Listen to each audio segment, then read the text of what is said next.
violence. I kill you. I kill you. I love Ahmed the terrorist. That's his best figure. Hey, remember that time we couldn't remember the time we tried remembering? Remember?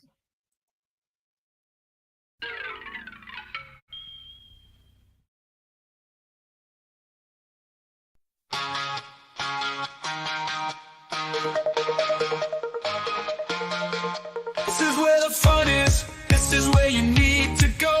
Where we talk about films and help you get to know. So stick around for Tom and Gerry here on Pop Culture Minefield.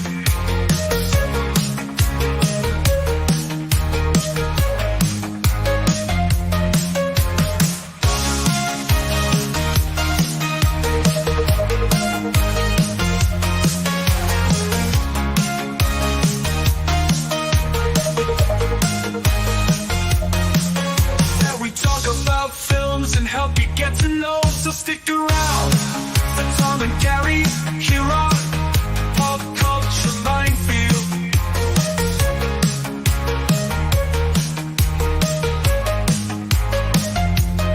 Stick around for Tom and Gerry here on Pop Culture Minefield.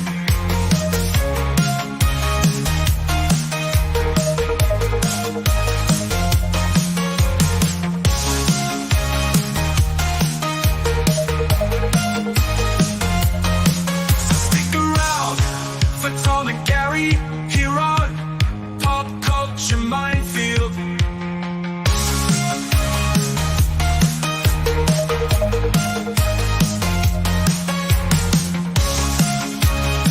I don't approve of this message.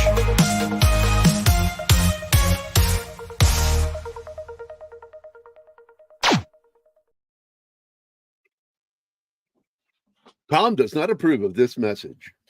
Tom and Gerry has been filmed in front of a live studio audience. I like that. Yeah, there needs to be a boo for me though. Boo. No, just like one person. Boo. Don't applaud the joke because it's so funny. Gerry is the joke and nobody's reacting. Hold on. Right. Okay. When you do that, you're stopping Anima from finishing her sentence. So. Because I found out that according to some people who watch our streams after we've strammed them, the past tense of stream is stram. Write that one down, Martin. It's a new word I made up. So if you're talking over somebody, the person who starts talking mutes out the other person. They can't hear a lot of the conversation going on. And they said this about Minute's Edge too, by the way. That sucks. This is just something that was relayed to me just this last week. Is that something new that Premiere is doing? Mephisto is one of them who mentioned it. So, but welcome to another Saturday. We're going to be talking about Chateau's Vampire. It stars Udo Kier, John Malkovich, and Willem Dafoe, as well as Eddie Izzard and a plethora of other actors that are worth mentioning. Eddie Izzard, back when he was still cool. I can't stand that cocksucker. And a man. And a man. What? Anima doesn't know what we're talking about, Tom. Oh, Eddie was Izzard's cool now a chick. In My Super Girlfriend. I like him there. I still find him fucking hilarious when he's doing just comedy. Because he did two great stand-up routines that were on HBO, I think, or Showtime, and they were great. And he's going Craig Ferguson all the time. In fact, he won a drunk bender on Craig Ferguson's show. It's like throwing furniture, and then Craig got up and started throwing furniture with him live on the show. Great. It's now Susie Izzard. Get it right, I guess. Are you serious? I am. I'm dead fucking serious. Oh my God. He always referred to himself as a cross-dresser. He was a heterosexual who still liked women, but now I'm sharing an image. Say that cross-dressing is one thing. He's claiming to be a lesbian, which is honestly, I don't know. That's insulting to lesbians to do that. Yeah. It's like Men can be better lesbians than women. He is trans now. It's not even a joke. That's pathetic. He's I'm trans. Yeah, I'm sharing an image. If you're keeping your wiener, oh, I'm not seeing it. Where's it at? Martin, Here it is. Holy shit, my eyes. Yeah, I'm not kidding. Ugh. I wasn't kidding. Ouch. So he got the boobs. Yeah, I was not kidding. Like I wasn't even remotely joking. Like, Oh, I didn't think you were, Tom. no, I didn't think you were. I believed you. I They just He can got still the be boobs. fake, though. He got the boobs. They can be fake. I don't want to see his bobs. I'm going to No, tell you, nobody Slasher does. Fred, the two things he did, I don't think it was a half hour. I think they were hour shows. Were really good, and they were back in the 90s and early 2000s. So, I'm sorry to say this, but fuck Eddie Izzard. So, I'm going to caffeinate up. So, hold on. My new caffeine cup. yeah. Caffee cup. My new caffee cup. Oh, Yes, I man. saw that you're out and about, Penny. I hope you're having a good day with the kid. Let's see who else is here right now. We got Emmanuel from Paris or France. Yes. Uh, That sounds like a And good her- movie. Her And husband. that's her husband. Yeah, Regis. Yes. And we And, have Slasher Fred. He has asked us, Tom, to do the Burbs. Okay, What do you think of that? sure. You like that film? It's probably Dante's third or fourth best movie. I think so too. Maybe his fifth. Joe It's one Dante. of his most popular video sellers. I know that. Yeah, because it tanked in the theater, but boy, it I don't think it tanked, but it did really, really well on cable and video. Yeah. yeah, cable and video on demand. I mean, still, obviously they- his biggest financial money. success was Gremlins. yeah. And then I think it was The Burbs, followed by Inner Space and The Howling, I think, or flip-flop those two, something like that. I like Joe Dante's movies. I like them. I liked Inner Space too. When I got my daughter lost her mind watching that movie for the first time. I know think that was one that was a Love bit it. disappointing at the box office, but did very well on video and cable. Inner Space So, was. This film that we're doing today, Shadow of the Vampire. Nobody has is- seen. That's the funny part to segue into that. Yeah, like, so I'd be surprised if half of our audience has even seen this movie because it kind of came and went. It actually, surprisingly, Steven had reminded me that it did get a few Oscar nominations, one of which it deserved to win, being, Willem Dafoe, who just literally chews the scenery in this movie and the actors. So, yeah, I feel like this There's was a so movie much that was, overacting in this that it's just part of the film. It just becomes part of it. Malkovich overacts like in almost every scene. Well, and it's a great movie. I mean, we'll get into it as we get along here, but I think, like, my point is, though, it just didn't do very well at the box office. I don't feel like it got even much notice considering the Oscar nods it got. I think it's in some kind of rights limbo between, it's a Lionsgate film, but Universal released it in the US. So I Is it have a no idea what marketing problem back then. it could have been a marketing issue. I have no idea. I just know it just didn't do all that well. But I remember it- when I go ahead. Did it get a wide release? I remember so. it being at like some indie theaters in LA when I was down there. I don't know if it just got flooded out of the market because you got to remember this movie came out in the beginning of DVD coming to the fold.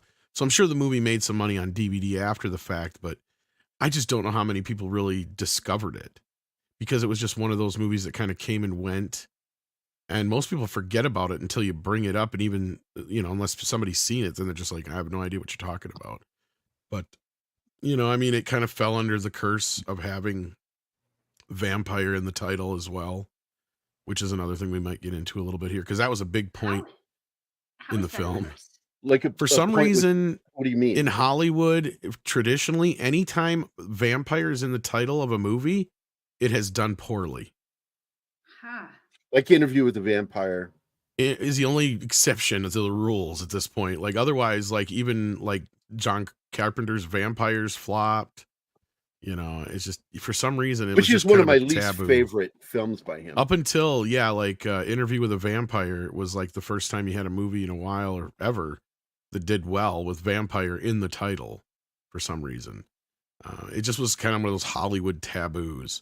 Just like you're not supposed to end a title with a question mark, which is why Who Framed Roger Rabbit doesn't have a question mark at the end. Okay. It's just this stupid thing in Hollywood that they get really superstitious about.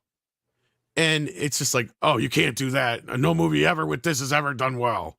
You know, like they just have this thing. It's like, how the fuck do you know? But at the end of the day, I don't think that had anything to do with it. I think you guys are right between the marketing factor, being it was a Lionsgate movie that Universal picked up for US distribution. It probably didn't get a bunch of money put behind it. It might not have got very wide release. Like, I just remember when it came out on video, I was really pushing it because I'm like, people should see this movie. And I was glad to see it got nominated at the time, but I had totally forgotten that it did until Steven brought it up. But yeah. Yeah, and the thing that shocked me when I got it, it was on I think it was DVD is when I got it. Yeah, because I got the old original DVD. And I rented it first. I saw it at Blockbuster. And I'm like, what is this? And, you know, like you, my head is in the newspapers, always looking for new movies. And I found out that it never came to our area. It was limited release theatrically. And it pissed me off because I would have gone to see this movie in a theater if I'd known about it. It's sort of like that Rutger Hauer film Split Second with its limited release, because I absolutely would have gone to see it in the theater if it had come to a theater near me. But or like Pee Wee Herman in a theater near me.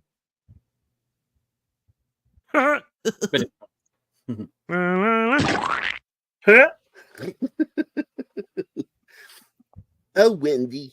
So, because I'm a fan of everybody in this film. I got to work with Udo Kier with the Nazis on the Moon movie that I did the graphic novel for, and I'm just a big fan of his since I was a kid. I remember Iron Sky. getting to watch Iron Sky, getting to watch his Frankenstein with Andy Warhol and Dracula. It's like, oh crap, because I had a big brother, you know, and so I would get to go to the drive-in theater, and that's where those movies really played in our hometown. Yeah, so looking at it here. Sorry, go ahead. No, go ahead. You go ahead. I was just saying, looking at it here, it only got a really limited release. That's why. Yeah. Never heard of it. I didn't see anything really about it until there was an article, I think, in Fangoria about it, regarding the makeup and stuff, the effects, you know, everything, you know, because it's very limited in what it did. It's an independent film. It's kind of a comedy horror when you think about it. It's absolutely darkly funny. It is. Yeah, it isn't so much of a, I mean, it is kind of a horror film, but it has such a satirical sense of humor about it that, I mean, it's got some belly laughs in the bitch. I mean, you've got a clip that you're going to probably this play is one right here. Yeah, one of the best. I'm going to go play this clip right now. Mostly because I thought it was funny because deleted scenes came in with his just met the script girl. Why him, you monster? Why not the script girl? The script girl. I'll eat her later. No. No, you won't. None. You will get no close-ups whatsoever. Zero close-up. I fucking love the fact that he's pissed at him because he drained the fucking cinematographer, the person he needed to shoot the fucking movie. Well, we kind of haven't really set up what this movie is for those who don't even know what it is. I mean, I'm sure there's at least a handful of people in the audience who may have never heard of this movie. So we should probably kind of give the basic idea of what it is before we dive too far. Absolutely. And by the way, War Monkey is here and Connie Cleary has dropped in. So it's good to see you guys. And Andy Morrow has just our normal crew. Oddly, our biggest audience is on Twitter. And A majority of our views are from Twitter. I don't know about you guys on Midnight Says, but we get a crap load of views over the next week on YouTube. But the initial viewing of the show is mostly people on Twitter, just like, hey, there's something on, let's go watch it. Oh, it's a bunch of assholes talking about movies. And that should be the name of the film or the show. Bunch of assholes and anima. And anima. Assholes and anima, AAA. Yeah. So the movie is basically a loose interpretation of fictionalized telling. Okay, so there was this before the internet, kids. We all had, and they still. It's almost weird because the internet made them worse in a weird way. Contains anti-wrinkle cream. Oops, sorry. Somebody hasn't deleted these, so I'm trying to delete all these videos. No worries. Even though like this movie came out when the internet was a thing, there still was like this permeating culture among us film geeks where we had certain kind of theories and such. You know, like I said, it's almost gotten worse with the internet than it was before. But basically, one of the ongoing theories with this film, especially since you didn't have, you know, the internet for the longest time, and even when we did at that point, it still wasn't. You can just access information so readily. It was really difficult to prove that Max Schreck was even a real person. So there was this ongoing kind of rumor, conspiracy, fan theory, whatever you want to call it, that this guy was really a vampire, and they hired him. And so this movie kind of runs with that. Now, there's a little bit more to it, and we do have a retrospective coming out with our, a movie coming out and all that stuff that I've kind of soft announced through here that we haven't officially announced yet. And we're learning more and more deeply that there might be some more truth to this than we thought, because as you may or may not know, as we'll get into this, Murnau and a lot of the people involved with this movie had some cult connections, heavy cult connections. In fact, the producer himself may or may not have met a vampire at one point, or claims to have. And that was kind of the impetus for him to do this film, less so Dracula, but more so that. And some of the things that supposedly that quote unquote vampire told him were put into Nosferatu. And those would be the things that are different than Dracula as far as like the rules for vampires. And there's a scene that plays out in this film when we get to it later, I'll point it out, where some of those rules may have come from in the first place. So again, I'm not saying that this guy was really a vampire. He may have really believed he was a vampire. But this got, I think Abel is the name of the producer or whatever. I think if I'm remembering the name right. But either way, the whole idea was, okay, so with this movie, it was like, what if during the making of Nosferatu, Max Schreck was a vampire and the director had made this deal with this guy to star in this movie, and that's kind of the basis for the movie, and it's just it plays out in this hilariously horrifying way that you would expect it to, and they do such an amazing job in casting the film, recreating the scenes from Nosferatu, recreating some of the actual things about the people, the lives, and the movie itself, mixed with a lot of fiction, as we were pointing out before. But yeah, and the producer, I'm looking it up right now. The producer was Abendgrau. That's who it was. Yes, thank you. He was an occultist, which is who Udo Kier is supposed to be playing in the film. Yes. And oddly, the interesting thing is a lot of people don't know is that F.W. Murnau was a flaming homosexual. Yeah, and there's a scene in here that really makes me wonder about him and the lead actor. When we get to that one, I'll point it out too. Eddie Izzard, yeah.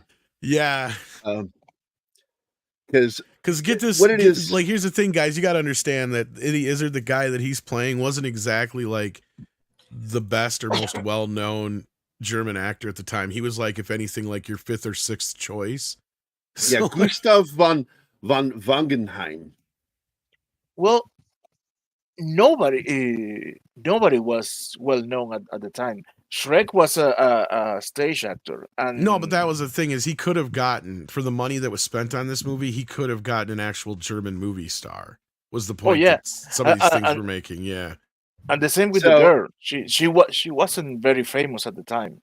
This movie The portrays actress her. who played Ellen, I think, was the most famous person in the film, if I'm not mistaken. Yeah. No, she wasn't that famous. She Really. was the most probably was my point though. If anybody was. The most, yes. That's my point. Yeah, like she's barely famous, but like yeah. She was famous enough that supposedly the Max Schreck character had heard of her in this movie was the whole point. That's kind of the motivation for his character, but yeah. yeah, because she had been in several silent films, including the classic horror film The Golem. And I think she which was is also rumored to be lesbian as well. well, it tends to, because a lot of the people that he would meet was in the These freaky parties and shit, yeah. parties, as Before well Diddy as going parties, to, there was Marno parties. No, they talk about cabarets in Germany, right. and they made the film Cabaret, and it is based on those places because they were the gay hangouts. Well, the for great part about this movie gay is men and unlike a women. modern film, like if they made this now, it would be all about that shit. We That's literally all they get would like focus on. one scene that kind of gives you the idea that, okay, this guy's into some freaky shit, right? Like he goes to this like Yeah, establishment, it's like a club or whatever you want to call it, where he's like clearly, getting it on with some, well, not totally getting it on, but just spending some time with a prostitute of some sort. And then you also have the Eddie Izzard line, and you clearly have at least a few of the members that are presented in a way that are questionable as far as their sexuality, but they don't make it like a point of the film. It's not a intrusive. big deal. It's just right. It's not who intrusive these to the are film people are. itself. Yeah. Right. And hey, Soul Assassin dropped in. What's up, buddy? Cabarets weren't just gay hangouts. There were places where you could just be free. Like whatever was going on outside the world, Yeah. forget it. Well, that's the point. Is In a they felt cabaret, you safe could there. just do They felt safe do there. whatever you wanted. Yeah. Yeah. But I do want to say hi. Mike is here. What's up, Hey, Mikey? Mike, And then, of course, my good friend Jacob you the should Critic, be on the who's panel. here in Springfield area. And But yeah, of here's course, Max. what? I was just gonna say, here's Max Schreck without the makeup, but yeah. Yeah, that's Max without the makeup. He was a stage actor. He's an odd dude. And here's the thing. I always thought he selected the name Max Schreck No, it wasn't. because, No. again, for a long time, we didn't have a lot of information. But that is, you guys are correcting me when I know the fucking actual history, right? Before I've even gotten to it, you're like, oh, no. It's like, because we know I shit too. that is premature ejaculation of words. You're not the um, professor here. We know stuff too. So, Max was Yeah, this all actually happened in Anima's neck of the woods, didn't Maximilian it? Schreck. His middle name is Max. I forget what his first name is, but his name is actually Max Schreck. And I'm like, And it that's turns out fucking he's Christopher amazing. Walken, and we never knew Yeah. it. Yeah. It's like, I Oh wish my I could do a Chris Walken voice. I The can't funny do it. thing, though, from somebody who speaks German, Schreck doesn't mean horror or anything. It basically translates to spook. Yes. Wait, Okay, well that's close Or enough. startle if I, something. if I It's not may, terrifying or anything, but it's still cool. if I may, using the power of the interwebs, I have found that his first name is in fact Maximilian, and well, you're the German-speaking anime, so I have to believe you more than His name the things is that I read. Friedrich Is terror. Friedrich Gustav Maximilian Schreck. Friedrich God Gustav Maximilian Schreck. Yeah. IMDb lied to me again. Well, but I have heard. I'm not sure. You're the one who speaks German, but don't Shrek means terror? No, I just said that. Schreck She means just explained spook. that's not. It means spook. Yeah, it's a very mild form of. It's like a, It's like- ooh, oh my. Yeah. There's also a verb to that. Jemanden erschrecken. That means to startle someone, or spook someone. It's nothing really horrifying or terrifying. It's just like Still works. if you walk up behind a person and say "boo," that's Schreck. And of course, when Yay. Americans or English speaking people hear the name Shrek, it makes you think of the word shriek. Yeah, or the cartoon person Shrek from the movie. Well, that Well, was now. I'm talking about before. I'm talking back then. Yeah. The Oh, yeah. word Shrek would sound like shriek to us. So uh, so either way it goes, he was a real person. But in this movie, it's based off of all those theories that existed. That because I heard him back in high school that he wasn't a Yeah. real person; he was an actual vampire. I remember those rumors going around. I mean, it's even one that respectable people kind of went with. And I mean, they would run with the idea that this guy believed he was a vampire or whatever. But like, yeah, that was kind of what it was. But the one thing I part did know, he is in what's it, Dr. Caligari's.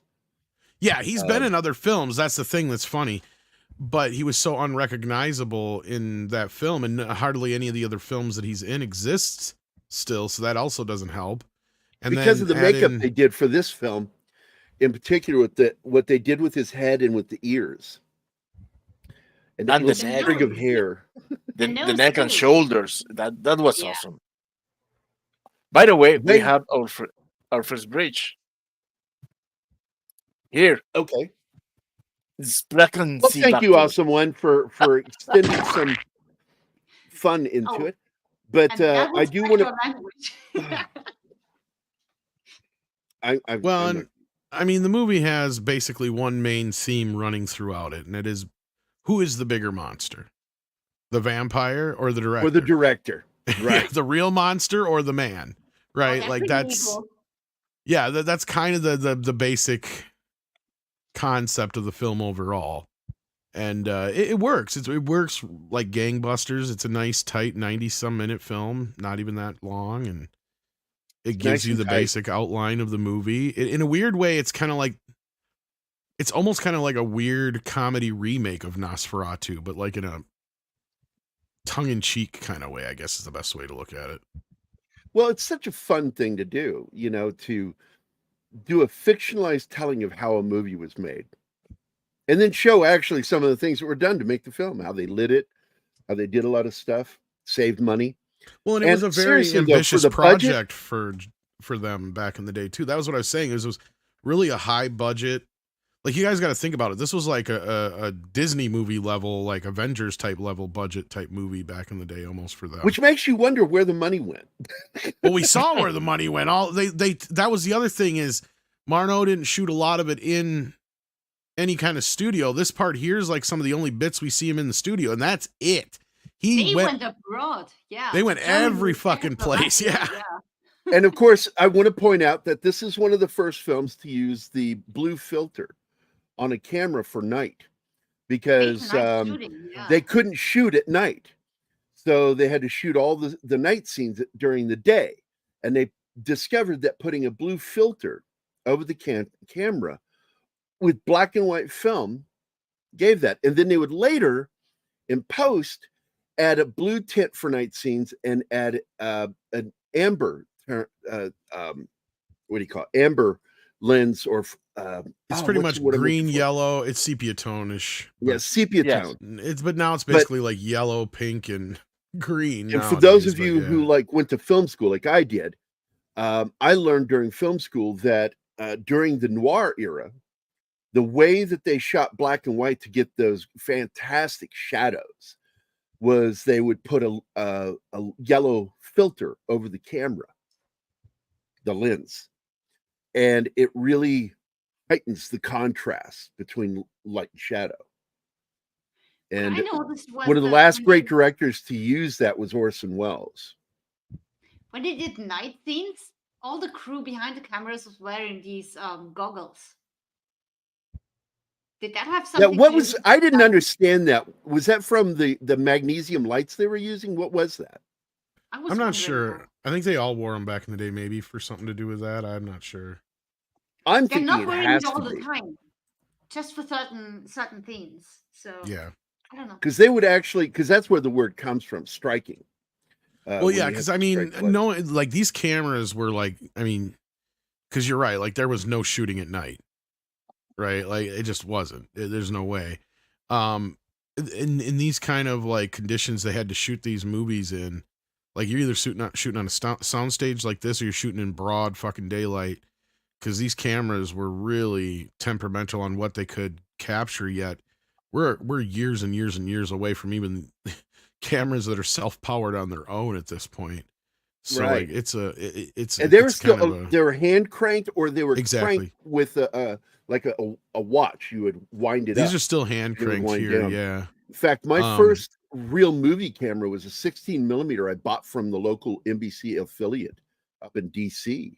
And it was a hand cranked 16 millimeter. in fact, Francis Ford Coppola used one of the similar cameras to this from this era to shoot all the crank footage for that one shot in Dracula. Dracula, Yep. where that just shows all the people walking through the streets, and then it's cues in on Dracula. And it makes it look so uneven, and I love that he did that. I really do. Yeah, Speaking of him, and it's just cool if real you quick, watch the making of that. He kind of gives you a quick breakdown of how these guys used to do it, and he's like, you all in basically just camera. gotta. He goes, you gotta basically sing a waltz in your head. Because you got to Yeah. keep it at a steady pace, or it's gonna. He goes. I want you to 1, do a 2, little bit of 3, variation. 1, 2, Yeah, he's 3, like, I want you to 1. do a little bit of a variation just because we want to show it off. But he's like, that's he's running through the camera guys how to do this because none of these guys had ever seen one of these cameras before, and they're shooting on modern stock. But yeah, The hand crank, Gary would know. yeah, he would. But these film, that was used in what was that movie called? The silent movie that was made back in the 2010s. Which one? The Artist. They're- The I Artist. say they all were. Oh, you mean the more They recent? used one? Oh. they used the film stock and cameras from the silent era for that. But I do want to point out too that at the point that this was made in the 20s, they were starting to work. This was early days of the lights, because the way films were lit before this, where the sound stages were open top, so they would shoot during the daytime and daylight would light, and they would use white. Well, and this is an exception for a lot of the German expressionist films of the time too, in that Marno did shoot out of the studio, because normally you would just make like a, like for and Anima can pick up on this if she wants to, being from there, but like you look at like you brought up Caligari earlier and such like that, like some of the more famous ones we know, even Metropolis and other ones, where it's built into the set, like the art expression of the. Well, whole deal. this was shot like a era. documentary, right? Like they actually went to the castles. They actually, went to all these places, and some of these places real still location. exist and are built there today. They're still there. Like you can still go to the street and the archway where he walks, where Knock runs through downtown, and Well, where. I think Go ahead. studios to film in weren't a big thing back then. They would just go to the location because there's so many locations. Like it's not like the US. You have everything in a very close range. You don't have to go far. Well, I It's want not to the point out thing. though that Murnau was part of the expressionist period of film. Well, that's And what I was getting he at. Is a shot lot of on that was sets shot on. a lot. Yeah, that's what I was getting at. Yeah. Yeah. And in fact, one of the few American expressionist films is the Son of Frankenstein. I don't know if you've ever watched that. And it follows the No, same. but all those. Well, yeah, I have, and all the Universal horror films are shot similarly too, in that Yeah. sense. Like they're all in. Well, Son of Frankenstein in particular, a lot of the sets and the way they struck them, lit them, are meant to give you that Caligari feel. And you see that in this film because like the one set they had was the bedroom set. And those buildings outside are clearly not fucking real. Oh yeah, you know- can tell in this movie when it's a set and when it's not. There's only like the 2 times in the entire movie that it's really a set, because otherwise most of the times, maybe the sanitarium, but otherwise you can tell they're real buildings or real castles or real locations, and where they went to shoot all this stuff, they went all over the fucking place. In fact, Yeah. like the castle that they show at the end, the ruins, that was just something they came across when they were shooting the river sequence. And Marno just swung the camera around and just shot like a couple of seconds of this castle, and he's like, "We'll use it at the end of the movie." Like, he just kind of was seeing stuff and just throwing it in, and it just has this very realistic kind of feeling compared to a lot of the films of that era, in a way. I mean, I don't know how else to explain it, because even like you were talking about all the Universal horror films, they were all shot on sets, to the point where even when Coppola The did. exteriors were a lot of the time, especially night shots. And by the way, I don't mean to interrupt you. I want you to continue, but I want to put an asterisk on it, because a lot of the times the sets were used because at the period they couldn't light outdoors at night, Right. and they were able to do night scenes. You can only do day indoors better. for night if you were lucky, and that looked like shit. Yeah, and still so does. like Wolfman, the Wolfman, a lot of the exteriors when it's night scenes, in fact, almost all of the exteriors that take place at night are on the soundstage. Well, And, for and various it's for reasons. that That's. reason. I was just saying that's why Coppola decided to do his Dracula on mostly sound stages too, And it has a great feel to it. It helps pay homage to it all at the same time, but Absolutely. he also like has a lot of inspiration from Nosferatu as well. So that's what I love about that film, the 92 movie, is kind of this perfect marriage between the two of the old Universal Dracula mixed with Nosferatu, mixed with his own personal twist by bringing in the Vlad the Impaler to it and all that kind of stuff. And yeah, that was the one thing he added, and I thought it's why Bram Stoker's Dracula is my favorite version of the Dracula story. But clearly, the old man Dracula is definitely Nosferatu.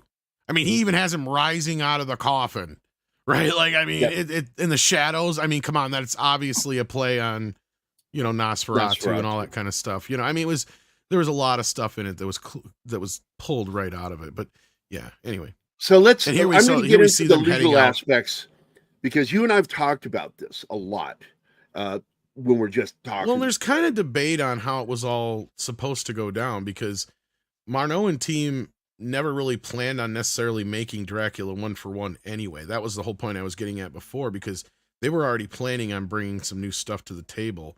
But yeah, they didn't pay for the fucking rights, because they didn't, and the rights for the book were actually all messed up all over the place. The money she was asking for was too much. And I'm not sure, was Bram still alive at this point? But I know his wife is the big litigious one. No, because that's what happened is honestly, during his lifetime, Dracula didn't do squat. It was just another one of his books that kind of came and went, and nobody really paid all that much attention to it. But over time, it gained more and more momentum, and so by this time period, it was one of the more popular of his books, and he'd already passed. Yeah, and Dracula, she being damn near broke because he didn't make a lot of money when he was alive. This was one of the biggest sellers, so yeah, she was looking to sell the rights, and I think she'd already made a little bit of money off the play version, which is what in turn Universal ended up doing, basically. And Bela Lugosi got his start playing Dracula on stage, but a lot of people aren't aware that there was another version of Dracula done silent era, and it didn't do well. It wasn't until Bela Lugosi's performance, and I think it was genius to release Dracula on Valentine's Day. And it was on the poster, the strangest love story ever told. Well, that was kind of the first time you actually kind of attached this love story to Dracula, because that's what makes Nosferatu in some ways, up until the 1970 Christopher Lee Count Dracula movie, which is not a Hammer film. It's a completely different one. It's where he came back, but yeah, it's its own adaptation of the book. Up until that movie, Nosferatu is probably the more faithful adaptation of Dracula, simply because of how much they changed in the play version, which in turn was the Universal version, which informs so many of the versions going forward. Nosferatu, on the other hand, pretty much plays out close to the book, except for, the obvious, the ending. It's the guys go in and kill Dracula or whatever. But in this, I do want to put a highlight, because you brought up a great film. Yeah, that it's not a love story, though, is what I was getting at. But yeah, that version of Dracula with Christopher Lee was actually not produced by an English company. It wasn't Hammer, and people get it confused. Italian, yeah, it's Italian, and it's actually, yes, it is. It's a retelling of Dracula that tries to stay close. It's been pretty a debate close. for years. There's some deviations, but compared to the other ones prior to that, it is listed. Yeah, it's listed on because I've talked to Kermode about this a long time ago, back in 2000, 2001. What were the best Draculas? And I listed the BBC Dracula, that Dracula. I was saying until that one for me was the 92 Bram Stoker's Dracula is still number one. It's still number one in my book. But the BBC Dracula, I'm not talking about the new piece of shit that came out. But No, the no, older I know one. the one you're talking about, 1977, and that's the one considered by Yeah. most fans as the most faithful to the book. Yeah, It's the most faithful to the book, but I do consider Dracula, Bram Stoker's Dracula, really close.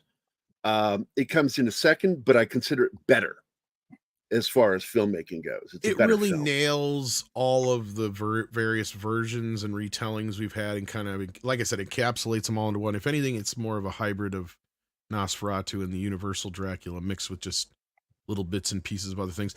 And I mean, a lot of people gave that movie a lot of shit at the time it came out, but people don't stop and realize and look back on it and how that movie changed how people looked at vampires. Because before that, Yeah. it was the blah, blah, Nosferatu kind In of fact, shit. they twisted it and brought us. That was the first time you had a sparkly sexy vampire. And I think it was because of that movie that Interview with a Vampire did so well. Because then people were like willing to accept, oh, sexy vampires. You got Tom Cruise and Brad Pitt, two of the sexiest men on the planet, playing these vampires. Now, women got into that shit. That are really, clearly latently gay. Well, but it was that bad boy, dark, gothy thing that girls and I were like drawn that movie, to. by the way. Did you like it? Interview with a Vampire? It's all right. Yeah, it's fine. I liked it. But I just don't think people realize now, until looking back on it, that like, yeah, Bram Stoker was the first time we had this sexy, long-haired, you know, where it was literally one of his costumes, you know, because he has 6 different changes in that whole movie. You know, it's like, which one is the real Dracula? We'll never know, because he has different forms that he takes all the time. The wolf, the bat, the old man, the decrepit old man, the young one, the original version when he was a man, you know, and all that shit. So like, yeah, the Mist, the bat. Who was the actor that got replaced, by the way? I've forgotten. That Christian Slater replaced. Oh, that was River Phoenix. River Phoenix, yes. Is that who you said? Yeah. Because he died. Yeah. I was trying to remember why he got replaced, and that explains it. It was right before. Yeah, he got the part just before he died, and then yeah. But I still like the film. I do. I really do. I don't think he started shooting it all, did he, Steven? I don't think he did. No, I don't. I don't believe so. No. So, but here's Eddie Izzard again. I want to point this. That's Eddie Izzard there, playing. What's his name? Gup. I forget the character's name. Gustav. And no, Hutter. That's his name, Hutter. Well, Hutter in the Thomas Hutter in the movie, yeah, but Gustav. Yeah, that's what I'm talking about. The character's name. He's playing that part, but yeah, he's playing the actor. I get what he did. Eddie playing Gustav playing Hutter. Gustav is the vampire's favorite. He keeps snacking on him, and Gustav keeps passing out. Yes. Yeah. And we can see already, like the first day they were there was something wrong with the cinematographer. He was the first one. It's like The Thing. Who was the first person infected? Right. And he is clearly, when they show that quick cut, when you see not Udo, but Malkovich walking through, quickly walks past him, and he's looking at the camera all fucked up looking. And you just go by him real quick, like nothing. And it's really noticeable there's something wrong with him. And it's like, oh, he's already been fed on at this point. No. If you notice in most of the Dracula's interpretation, there are always somebody who is psychically affected before being touched. Right. And in this case was this guy. Do you think that's what's going on here? Because I thought maybe during the night he'd gotten bitten. No. Well, he got beaten at night. Yes, he got beaten in his bedroom. Yeah, that's what I'm saying. But he has that he has an uneasement since they arrived at day. He got there and he's all trembling and shit. Yeah, because this plays with the other vampire rules, like the rules that Dracula made up as far as like the stuff that goes on there. This has nothing to do with that stuff and more to do with the rules that Albin had gotten from that one dude, and that is the daylight thing, because this is the first place that daylight was introduced to being a thing that can kill a vampire. Because in Dracula walks around in the daytime. Yeah, he does. Problem. He wears sunglasses, special lenses. Yeah, but because he has still an can walk aversion around. to daylight. Yeah, he can but still it doesn't move around. bother him. And in this Nosferatu, he knows that's the only thing that can kill him. So like that's kind of the whole point of that thing. And then you also have like that, you know, they even ask him, and that's one of the scenes I was referring to earlier, where like, how many people have you turned into vampires? And he's like, I'm too old, and I don't think I ever had the power to turn anybody into a vampire. So I like, think I yeah, think so it's that's just the other thing vampires too. have a way of fishing, quote unquote, because they do something mentally to people to not attract but bind them Well, the to them, hypnosis, so right? The they can't hypnosis. get away. By the way, there is something I think that is in this film that's been discussed historically with vampires, is because water, especially like spring water and such, is considered clean, and they are supposedly not able to cross running water. But there are scenes in the film where he's supposed to go on a river or some shit, No, on a and boat on that across the ship. sea. I don't know if it's the sea because he's going to Germany. He's already in Europe, so why would you go on No, the it's sea? I think it's the Black Sea that he has to cross. Well, either way it goes, but I was wondering if that's why he didn't want to go on the water in this film, because maybe. they are an aversion to clean water, like not just holy water, but like running water. They're not supposed to be able to cross running water because Yep. running water is supposed to be clean. And the only time I Okay. ever saw an inference to that in any of the vampire films was the second Christopher Lee film, Dracula, Prince of Darkness, with Christopher Lee and Peter Cushing as Van I Helsing. think this is about I have to rewatch it. losing ground beneath their feet, because vampires have traveled in their coffins on boats, like even from Europe to America, but they put soil in their coffins. Yes. In fact, in Nosferatu, he's transported on a raft on a river, but he is inside his coffin with dirt. Protected Yeah. by the earth. They need their own soil with them. They can't leave. So they keep So- their country, but if the soil from their country is with them, they can go wherever. So they can go. You think that with that old belief that they could travel over moving water if they were protected. See, by and the I think soil. that's part of where maybe some of the debate comes into to this film here, because he even says that I don't even know if I can be killed. And in that scene, I think it is technically daylight, but he doesn't like daylight. But when he's away from home, he's weaker, I think is kind of the point. And going along with what Anna was saying about, like, you know, being in your own soil. Because that's the thing, is this Nosferatu in the real life one, he doesn't want to go any fucking place. He wants them to bring everything to him. Yeah, well, Right, he's so that- very old-fashioned, stuck up, and go do stuff for me. That's his There's that personality. aspect too of him. You're right, because he talks about, you know, servants. He's like, I feel so sorry for this vampire. He has no servants. He's like, I like Skull am- Assassin I here. am So old, many I know rules. what to do. What's the point of being a vampire? No, he's like, I'm so old. I've been this for so long. I don't care. Do what Yeah, you he want. doesn't even remember things. And that's what I also love about it too, is he's like, I've been alive for so long, I just forgot shit. Yeah. Basically, in so many words, just like, And in many However- ways, that's why this is, in my opinion, such a superior vampire film.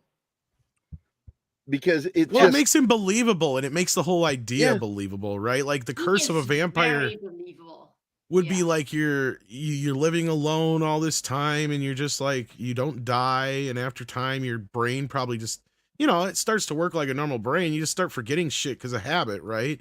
You make other Right. habits and other things go away. You forget, you know, a ton of shit. Like, just think about it. A normal person only living 80 to 100 years, you're doing that times 4, 5, 6, right?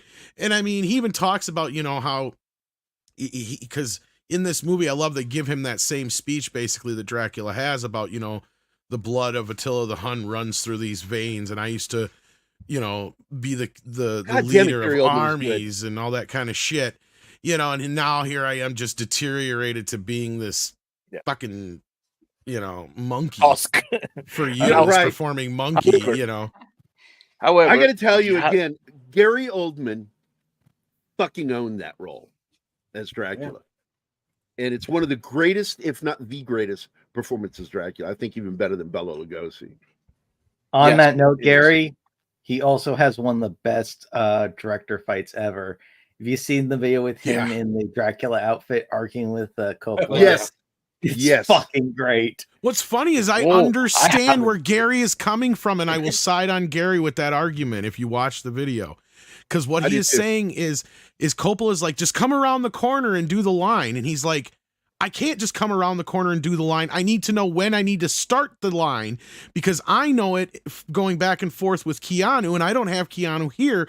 So you need to give me a point where I need to know where I start saying that line. And Francis is all like, it doesn't fucking matter. Just say he's just, they're arguing. And I'm like, I understand where, like, from an acting point where he's coming from. You need to give him in the shot where he's coming around from there, Francis. That is technically where his eyes. Where he's that is a looking, failure on Francis's part in that fight. The one time I will give it to Gerry on that, even if, no matter how drunk Gerry was, because he was. I just love the way he says Keanu. Well, you fucking, and then I love. Well, there's the other problem with that whole argument is you listen to it and he's trying to blame Keanu for not being there and a bunch of other shit around it, trying not to blame Francis at the same time, while clearly he just needs to go, Francis, you need to show me where so I know when. Yeah. It's almost as bad as great. the argument between fucking Kubrick and Duvall when he's just like, just open the fucking door, walk across the scene. That's all I need you to do. You got 20 of us standing out here freezing our balls off, Shelley. Just do the scene. Yeah. She's like, but I can't hear you. When am I supposed to come out? And it's like, no, you just do it. Just count to 5 and come out. And she just won't. She's just arguing with him. Like that one, I'm siding with Kubrick. I'm like, that poor man. Yeah. So, hey, I wanted to share this with you because I made this a long time ago and I thought everybody would appreciate on this day. And, of course, drop that. Thank you. Count Dracula, Atheist Vampire. I love it. What about a Jewish vampire? Yeah, I know. But you thought I was going to come in and suck your blood? No, that's not kosher. What's this, a cross? You Meshuggah? Meshuggah, You dumb coof, that don't work on me. So we're talking about the show right now, the film Shadow the Vampire, starring John Malkovich, Willem Dafoe, Udo Kier, Eddie Izzard, and a bunch of other. It's probably funnier than Dracula Dead and Loving It, actually, as far as the I think it is. I don't like Dracula Dead and Loving It. It's okay, but it's like one of Mel Brooks' lesser The films. reason why is because once he stopped working with really good writers and was focusing on him writing, his stuff basically is funny. Peter McNichols makes that movie. If it wasn't for him, there wouldn't be a movie. Peter Nichols made the Mr. Bean movie funny. Well, he's missed as Renfield is just perfect. Yeah. Right. It's like, how could you? That was the only reason to make that movie, if anything. Because look, I love Leslie Nielsen, but what the hell are you doing making him play Dracula? Like, if anything, he should be Van Helsing. Van Helsing, yeah. Yeah, and you get somebody else to play Dracula. Like, you know, what would have been funny is to get Van Frank Helsing, Langella to do it. Somebody like that. Exactly. You actually get Christopher Lee or somebody. That's the point, right? Like, that's what makes it. I agree with you. Mel forgot how to make those kind of movies and how to make them work. Right. He forgot that he was the guy. The actor doesn't know it's a comedy. Well, not just that. He forgot that he was the guy that sat and had lunch with John Wayne and asked him to be in Blazing Saddles. Right. Like, and you got the reason why you're asking John Wayne to be in Blazing Saddles. That's why you sit down and you get Christopher Lee or whoever to play Dracula. And you get everybody around them to be fucking funny. That's the point. By the way, despite it not doing well, the Dracula film that was made back around 1980, 1979, with the same actor, Hamilton. Once Bitten, or not Once Bitten. Once Bitten. No, that's the one with Jim Carrey. It's the one with which is good, by the way. I like that movie. Love at First Bite. Thank you. I like that movie. I really did. I thought it was a good campy. It's another fun one. So was Once Bitten. But by the way, Lauren Hutton as a vampire was great, and of course, connection to Blazing Saddles. Well, and it also plays with the idea, and this is what I was getting at too earlier about this whole idea of vampire taking the switch from being a warning about the plague and VD to be this romanticized Sexy. thing. And it almost happened on accident. And maybe we'll have to do Bram Stoker's Dracula to talk more about that, because we got to talk more about this movie again. We're going to get back into this because Yes. yeah. And Real by the way, quick. even though it's not October 1st yet, we are launching Halloween today. This is Because we haven't our even brought official up that launch. Nicolas Cage is the producer of this film. Oh my God, yeah, because we got in a discussion about that the other night with Nadia and Greg, that Nicolas Cage has been a producer on a lot of stuff, and he was a producer on this film. That's right. And it's because he loved and he knew he wanted not Malkovich, but Defoe. Willem Dafoe to play Dafoe. the vampire for the longest time. He said, when this project came about, I knew exactly who to put up for it, because I'd seen, Willem was just great in this play I saw him, and I'm like, this guy's got to play Nosferatu at some point, and I worked with him, and then of course I worked with John, and this whole thing come around, and I'm like, this is the perfect project for these two guys, and it was just, inspired, and it is, because these two together, and like I said, it's this beautiful marriage of who's the bigger monster here. Really, at the end of the day, is it the guy who's literally sucking people's blood and killing people, or is it the guy who's allowing it to happen, who basically is the facilitator of this? So it's like there's a lot you could kind of read into this story, and it's just this great and it all leads up to that final scene, right, that we get to at the very, very ending. But it's just a great fucking flick. I had I a do feeling have a where the clip. ending was going. I do have a little clip real quick if you could. It's only like 16 seconds. It's going to get us in trouble in any way. No, it's Is there boobs? no. Could we put boobs in it? Yo soy Jacinto el Grande. Toma. Si serás imbécil, Jacinto. Todos mis antepasados son judíos. Pues mira lo que tengo. ¡Ay, Hitler! Oh shit! Dolly! Oh man! Bravo! I love Bravo! it. Fuck you, I'm Jewish. Awesome. That kicks the shit out of Blackula. Holy shit. I want the Jewish man. Like, I want a remake of that now. And you know what's funny about that movie is I looked at it thinking, this is lit like a porn. Hey, we've been rated by This is one of the funny Mephisto. parts too. He's just, where she starts giving him makeup, and he goes, "No makeup," and then he's like, "I would like some makeup." I like No some makeup. no makeup. Yeah. That's so great. You're not getting Because that it. happens several times in the film, and it's funny as shit every single time. Well, But see, also, he becomes obsessed over this fucking trinket because of her photo on there. And it has nothing to Well, do with a that's- past love. no, It's that's just his reward. You do this movie, you get. he knows that this is the actress that he's going to get the Yeah. feed on when the movie's over. Well, and that's kind of what feeds into kind of what we were going back and forth a little bit about earlier about how she's probably the most famous person in the movie. That's why this works, because she's barely famous, right? So like if she and half these people go missing, nobody's gonna really fucking notice. Like, Well, she was the so main yeah, he's female willing to character sacrifice in his lead Gollum, actress.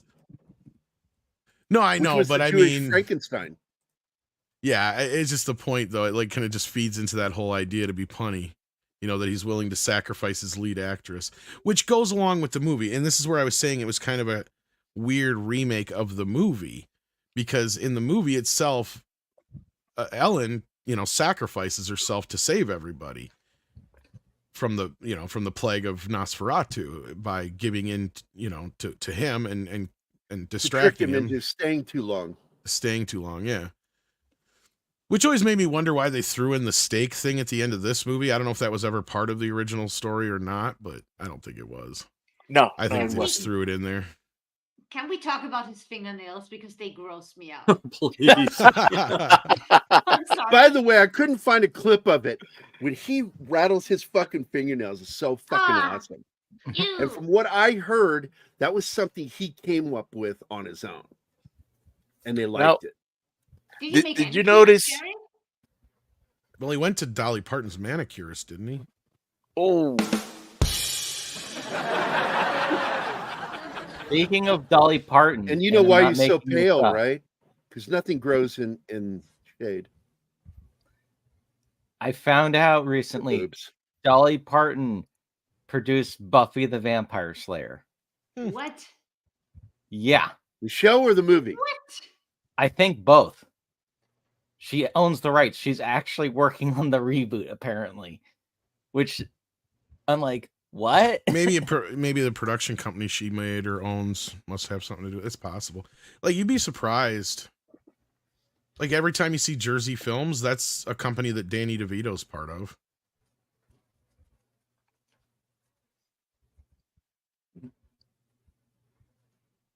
And Brad looking it up Pitt's to see. company, I think, produced the more recent Beetlejuice movie, wasn't it? Something like that. I love the way they do the black and white in this movie. It looks very close to what it did back then. Well, I think they might have shot some of these shots with those old cameras. I'm not 100% sure or not. It looks like. Yeah, she was the EP on the TV series, not the film. I just looked it up. And we missed the one part where I was saying where they were kind of implying that Marno may have at one point or still be sleeping with the lead actor. Because when he knows all this shit about Max Schreck, and everybody's like, even the producer's like, well, he never told me. It's like, well, he told me. Just the way he says it, it's like, was it some pillow talk or something? What the fuck? You know, like, why is he telling you and nobody else? And for those of you that don't know, Udo Kier is also a notoriously very active flaming gay man. Oh, you don't say. You don't even need a gaydar. He's got actually I was has a gonna bad say, reputation. He has a bad reputation with young gay actors.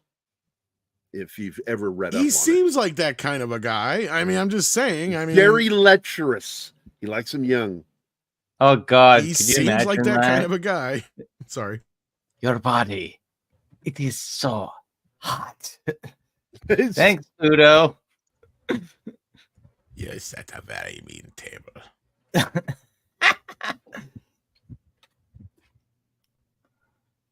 Always love those nails. Oh, I hate them. They're so gross. The thing that's funny is he sets himself up as this very weird actor that says like, yeah, okay, I'm going to star in your movie, but you're only going to meet me in character ever. And then on the set, filming a scene, he's like, I want some makeup. Of course, the director is like, you got enough. You're done. But those nails, ew, fuck, yeah. The dirt for them. Going back.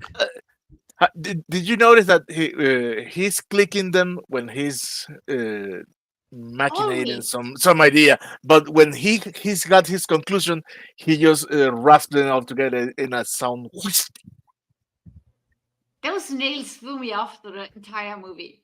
They're just whenever you see them, It's such a great it's such a great thing to do. And it's eye-catching and it catches your ears first. What was Steven saying? What's amazing is when you just see the shadow of his hands with the nails, the fingers look just so eerily long. But when you see his hands in real light with the nails are just gross. The shadow works. The real thing, not so much. So I'm going to put this up there, by the way. I put this in the top 10 favorite vampire films of all time. This is in my top 10 list. We need to do a rating because we stopped doing ratings of the movies we discuss. We need to go back to that. We need to. I like when he do bitches mine about on the paper because he's like, "This is what is this? What is this? This isn't right." What were you saying before, Steven? You were going to say something. Oh no! Well, I was going back to the fact that this is kind of a play on the making of Nosferatu. I also think that it's kind of like I was saying the other night, it's kind of a play on the making of the remake as well, because I'm seeing parallels between Schreck and Murnau here and between Klaus Kinski and Werner Herzog. Oh yeah, that's true. Yeah. I mean, did those two notoriously have butt heads a lot on the making of that? Or did there was attempted well, I mean, I know they always did shoot him, wasn't he? Well, on other films, but on that film, that was my question, because I know that was one of the films that he actually They made. clashed. They clashed They during that clashed. too. I was going to say because Every film they worked on together, they would clash. I know the 'cause one. I don't think that was first the one of that he all- was going to kill him on, but yeah. Now, Werner is a very sane man. He absolutely is. But he's a mad genius too. But Klaus Kinski is fucking deranged. He is absolutely out of his fucking mind. He's that smart, you know, that he left the ability to be rational. And he would lose his mind. If you've never seen the film, Werner Herzog's documentary, My Best Fiend, is an amazing documentary that shows the madness of that relationship. And absolutely some of the best performances of Kinski's life and career were working for Werner Herzog. But Werner damn near lost his mind too, like on Fitzcarraldo and I forgot the name of the film. Yeah, thank you. They were trying to murder each other, mostly because Werner was getting sick of his shit and considered shooting him or stabbing him. Didn't one of them pull a knife on the other? I think it was Kinski at one Well, point. gun was pulled by Kinski, and he fired it, and I think somebody got wounded. Yeah, someone got wounded. He actually shot someone through a wall. He was a madman. He really was. So Yeah. absolutely, I agree with that assessment that this film kind of generates that same kind of strange, odd relationship that those two had. Good call, Tom. Actually, that was Steven. No, it wasn't. It was you. Though, to quote Chris Rock with this, I don't agree with what he did, but I understand, because if you've ever directed a movie, the Sam desire Kinison to is the one who coined that control everything back in the 80s. Kinison said, I'm not saying I understand spousal abuse, or he says, I'm not saying I support spousal abuse. I'm just saying I understand it. Yep. So there is, Stephen, there is some Werner Herzog in this guy. And there's definitely some Klaus Kinski in this Nosferatu. And it makes me wonder if maybe some of that was brought from the true stories of the shit that between Kinski and. Well, I'm and sure Werner. that shit didn't help with the other stuff either, you know, as far as like the Yeah. amount of. Kinski was a real monster with his daughter, which, yeah, if anybody's not read was that cr- story, her interview about that is enough to tell you why he was such a scumbag.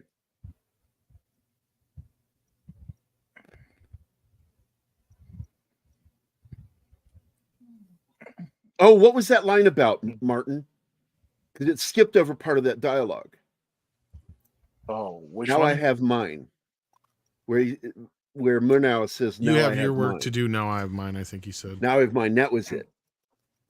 Have they 'Cause I got like that. past? Okay, so they still got the cinematographer. Is that part happen yet? Yeah, he's still alive at this point. Oh, yeah. this is it. How dare you? How dare you destroy my costume? Oh, that's it. Yeah. Yes. Yeah, because he didn't kill him, but the guy was destroyed.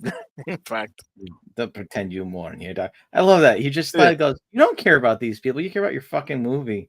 Yeah. Yeah, I mean, this is one of the. And I'm going to show scenes this of the clip film again, here. by the way. Yeah, I'm going to show this clip again. Why him, you monster? Why not the script girl? The script girl. I'll eat her later. I'll eat her later. No. You will not eat this. You will not touch anyone else on my movie. Now, I got to tell you, it's when he says monster. He doesn't say monster. He doesn't say it with a hard R like I would expect somebody from German-speaking countries. He says monster. Anima, help me here. Is that correct or incorrect? What? I think The he's way he asking says how good monster. his German accent is. I can only tell you the way I say it. All right, say monster. Monster. See? R. He says it like a 3-year-old. Monster. Yeah, And it's but then weird. I make it a point to speak English and not accents. So Gary, Yeah, I but think it's it's fun the when you do. friendly I form mean, of hey, monster, hold on. whereas the hard R version of monster. Let me You're channel both my talking. inner Arnold You're both because talking. Arnold would definitely say monster. So there you go. There you go. That's a good. There you go. A lot of people who don't care or don't have the ability to get their mind into speaking English and not from a German point. Well, most English. people, when they do a German accent, what they're doing is doing an Englishman trying to do an English German accent, which is No, never most very good. what I encounter in my personal life is people who grew up speaking German. They try with English, but they don't speak English. They speak English with the German mindset, and they would definitely pronounce it differently. See, I tried Andre's. to get I my love this. I beginnings paused English. here because I love this face right here. Well, Anima didn't get to I finish. love there, when he was she saying? smiles. It's okay. Well, I was just going to add that Andre does over enunciate everything too. I mean, he's Norwegian, but yeah. Yeah, his German was really hammed up, which I kind of like, to be honest with you. Because Andrew comes. for you guys to know, Andre that's comes even though from it's a not different officially been announced yet, but there's this version of Nosferatu that some of my friends are involved with putting out, special edition. And one of those friends over enunciates his German, and I kind of thought that was cool. I liked it. I'm not saying it's real because it's not officially announced yet. I'm just saying, in my mind, Andre wait. over Hold on. enunciates. German? He over enunciates his German, and I like it. What?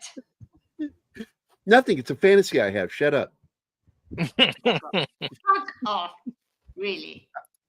I did not see that coming. You did see that coming from 2 kilometers. Hold on. And you can I'll tell you who explain saw how it your coming. character gets to Bremen.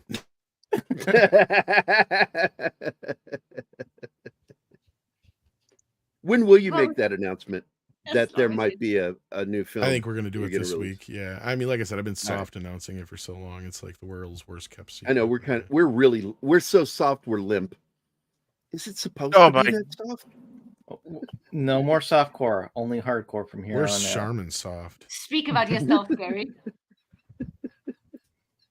I'm sorry, the Charmin soft. I like that one because it takes me back to Mr. Whipple. Those of us that grew up in the 70s and 80s remember Mr. Whipple. Don't squeeze the Charmin. That's right. Look at his face. I fucking love his acting in this. Well, it's because he looks just, I mean, he's perfect. He doesn't even need that much makeup. He needs a Now, hell of a right lot here- less makeup. Exactly. Right here, though, Tom. Johnny Cab. Yeah. Oh yes. I've said to Anima, and she agreed with me. There are expressions that he makes. He looks like Johnny Cab. Malkovich. That's because Malkovich is just weird. I just It's know weird. something else because Helgoland is not spelled like it is in the subtitles. And yeah, that would be going on a boat from Germany to an island. That's what he refuses. Because he doesn't even consider going on a boat with soil from his country. He's too old fashioned. He's like, no. That's what I mean. He's like very resistant to leave his stomping immediate ground. area. Exactly. Yeah. And I think that is a However, great point, Tom. The further that he is from his home, the Wait, weaker he Because gets. as far as he knows, he's immortal. Nothing can kill him. The thing I is, have the a- lore- Which Guys, explains guys. the dropping of the concrete door. the thing in their lore is they can't leave their country. And he just doesn't believe in packing soil in his coffin works. He's too old fashioned. Yeah, I agree with Wait. that. That's what I'm saying. Yeah. We've seen it in many stories, in many movies, but he doesn't believe in it because he's too stuck up and too old fashioned. So he's like, wait. Yeah, I I agree have, with that. I I have agree a with different that. theory. Because All he right. in fact has soil inside his coffin. The writer of in the movie. He found that he shows it to other people. This is the earth in which he was interred. Yes, but Now, this particular no, vampire doesn't no, believe listen to me, that listen to me, trouble. listen to me. About going to the island. Remember, the vampire has been manipulated the director to have basically a power trip. He's going to be immortalized in cinema. He wants his close-up shots. He wants to work with certain actors, and he wants to fly on a plane because he is the one that proposed with a smile or by air. So he's basically trying to manipulate him. Yeah, he's doing a bucket list. He's using the director to fulfill a bucket list. That's really what it is. Yeah, I get it. I get it.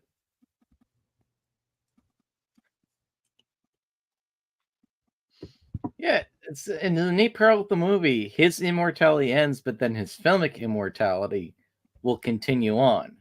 Well, I agree with more like, yeah, he's getting the diva fever. Yeah. Right? Like, you know, like go with the makeup thing and all that other shit is like, yeah, I'm only going by plane. Are you kidding me? I ain't going by boat. I could believe that too. I want to take a coffin. I mean, the whole, oh, that girl, I'll eat her later. That's the attitude. He owns Even when he says to Murnau, this is not your movie anymore. Well, no, this is hardly your picture anymore. Saying that this shit is mine. I'm boss here. I'm so much in it at this point, you have no choice. Yeah. Yeah, here's where they go into Fitzcarraldo territory, kind of metaphorically, as far as I'm concerned. We're there now. We're in You're wacky talking about, land. yeah. The relationship, yeah. Yeah.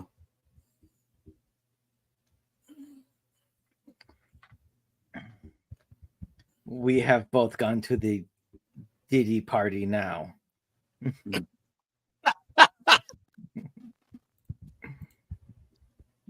And of course, you're doing a play on the word Didi, right?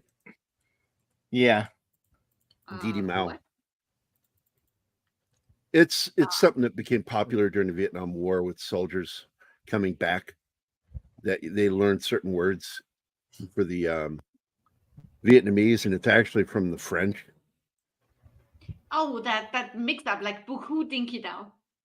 Yeah, Buku Dinky Yeah, Dao. I remembered that Ye- one. For Didi dog. Mao. What does that one mean? Run It's away or something like part that. of that same thing. Mm. Okay. Maybe it isn't his resting place. I love the plotting of the producers. This is my other favorite scene in the film here, where these two are hanging out and he just comes and hangs out with them and he fucking just catches a bat out of the fucking sky. And He just starts slurping Oh my it. God, yeah. like a fucking juice box. The whole thing keeps talking of fucking like that. serious. Yeah, he does the thing with his tongue. Yeah. They all think he's just messing with them, being in character. Ew, that was so gross. But not the What I other love is producer. that he takes a drink out of the booze and he gives it back to him, and all he does is just wipe it off or whatever. It's like, dude, he just drank fucking bat blood and bit his head off. Like, ugh. Yeah. Ew. But Like rabies. the other producer, the one with the glasses, absolutely believes he's a vampire at this point. That's the writer. He's the one writer? who. Yeah, he's the one who starts saying that, hey, this guy is a real vampire. What I love too is how nonchalant they act, because it's like that whole kind of, and maybe this is where I can kind of believe the whole, maybe he is divaing out a bit, and there is kind of this whole like movie making aspect to the movie of kind of like, you know, this over the topness to it in a sense, because these guys don't act in a way like you normally would act about this, right? They just act like he's just a normal everyday weirdo they would meet. No, the base tone is like he's a weirdo and he's in character all the time, so just don't let it be. Just let him go with it. Yeah, exactly. It's like, yeah, it was a little over the top, but We Jesus, knew that. We knew that. It Dude. was you gotta admire his we are only- dedication. Yeah. Yes, Yeah, I only like the when, new when character ever. That was announced when- at the beginning. when They he didn't eats the explain it. bat, the producer look at him and says, "The German theater needs you." Yeah, that's what I'm saying. Like they have the exact opposite reaction a normal person would. Who's Like Gary and I'd be like, yeah, we gotta go. We'll see you later, Max. See ya. Take care, buddy. Yeah, What the fuck I would is turn to you up? and say, "Hey, what's that thing we need to go do now? That thing you were I don't talking know, about but we need earlier?" a cross. We need. well, in their defense, they're both hammered. Well, that too, but yeah, the whole point is though, like you said, he's like the German theater. It's because they're so admiring his dedication. 'Cause- Commitment to the craft. yeah,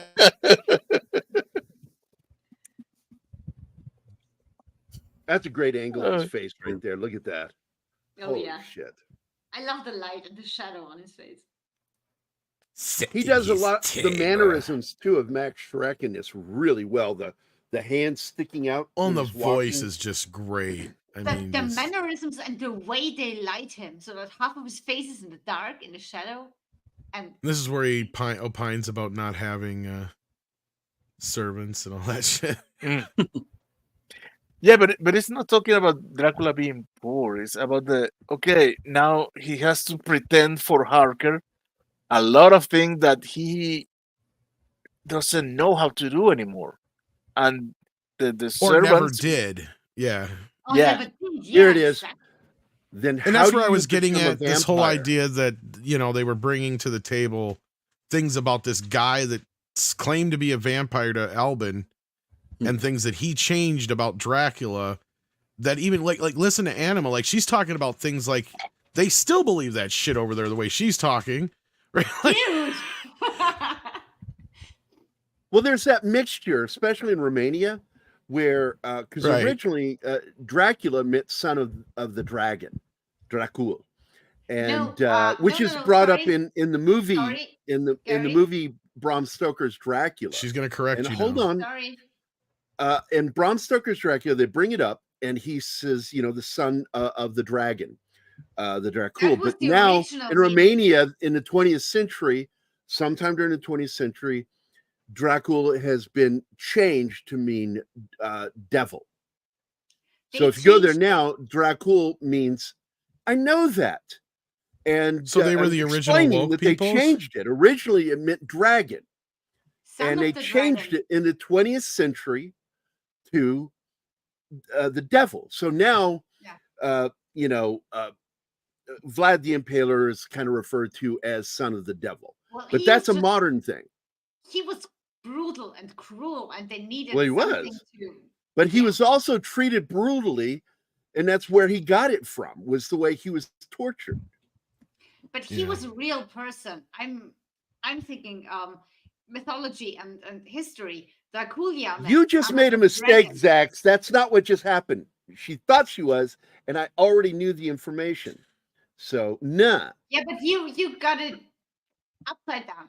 So Draculia meant son of the dragon, and then That's what I they changed- fucking said. That's No, you exactly got what I it fucking wrong. said. No, Oh my you had it fucking God, upside- correct I me, love it when correct mom me, and dad please. fight. You had it Jesus upside down. fucking Christ. You You had- don't hear me because you're already Whatever. fucking doing this with me. Whatever. And you can't hear when I'm talking. I'm going to get some I popcorn. said- You guys want some? Dracul Oh, was the Yeah, grab father. me some. Draculia was son of the dragon. I literally go back and fucking watch it. Christ almighty. They're already fighting. When did They you ain't two even get married? That's what I was just thinking. I'm like, holy shit. Is this a preview? It just bugs me when somebody corrects me when I said exactly what I said. They're trying to say and correct me, saying you should say it this way. And I'm like, no, that is exactly what I said. Martin does it too. He'll go, no, and then agree with what I just said. Gary, you're wrong. Both of you guys fucking drive me up a wall. Shit. So, son Oh, of the dragon. what is this? Son of the dragon is what I said. Yeah, that'll be the next Of- Game of Thrones series. That will be my next insult. Son of a dragon. Now- I will turn this stream right around. You two. Well, do you it's funny do you need me because to bring this up, Tom? yeah, I will here. Actually, this is perfect timing for this because they never actually. I mean, this is kind of going back to what I was saying before. Was the vampire in Nosferatu was never really intended to be a 1-for-1 Dracula, and that's where I was saying like this person that Albin ran into that claimed to be a vampire and was telling him all this stuff. This person also claimed to be like 400 some years old, which is what basically a lot of the stuff that Willem Dafoe's character is claiming in the scene we were just seeing.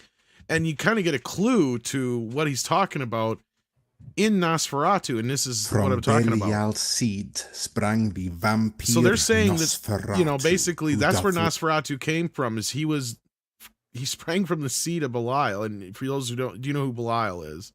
Yeah, it's You know, another his connection with the devil.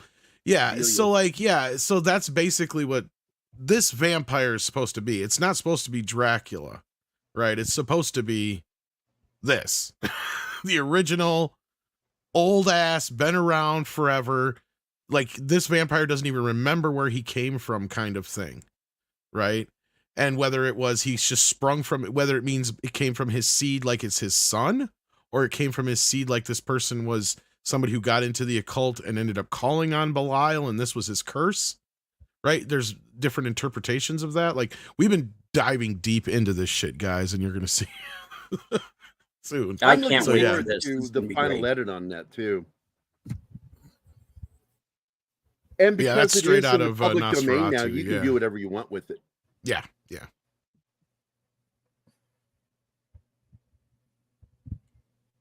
Though that would be a pretty beastly horror movie. Bram Stoker's widow comes back to go after all the unauthorized Dracula movies.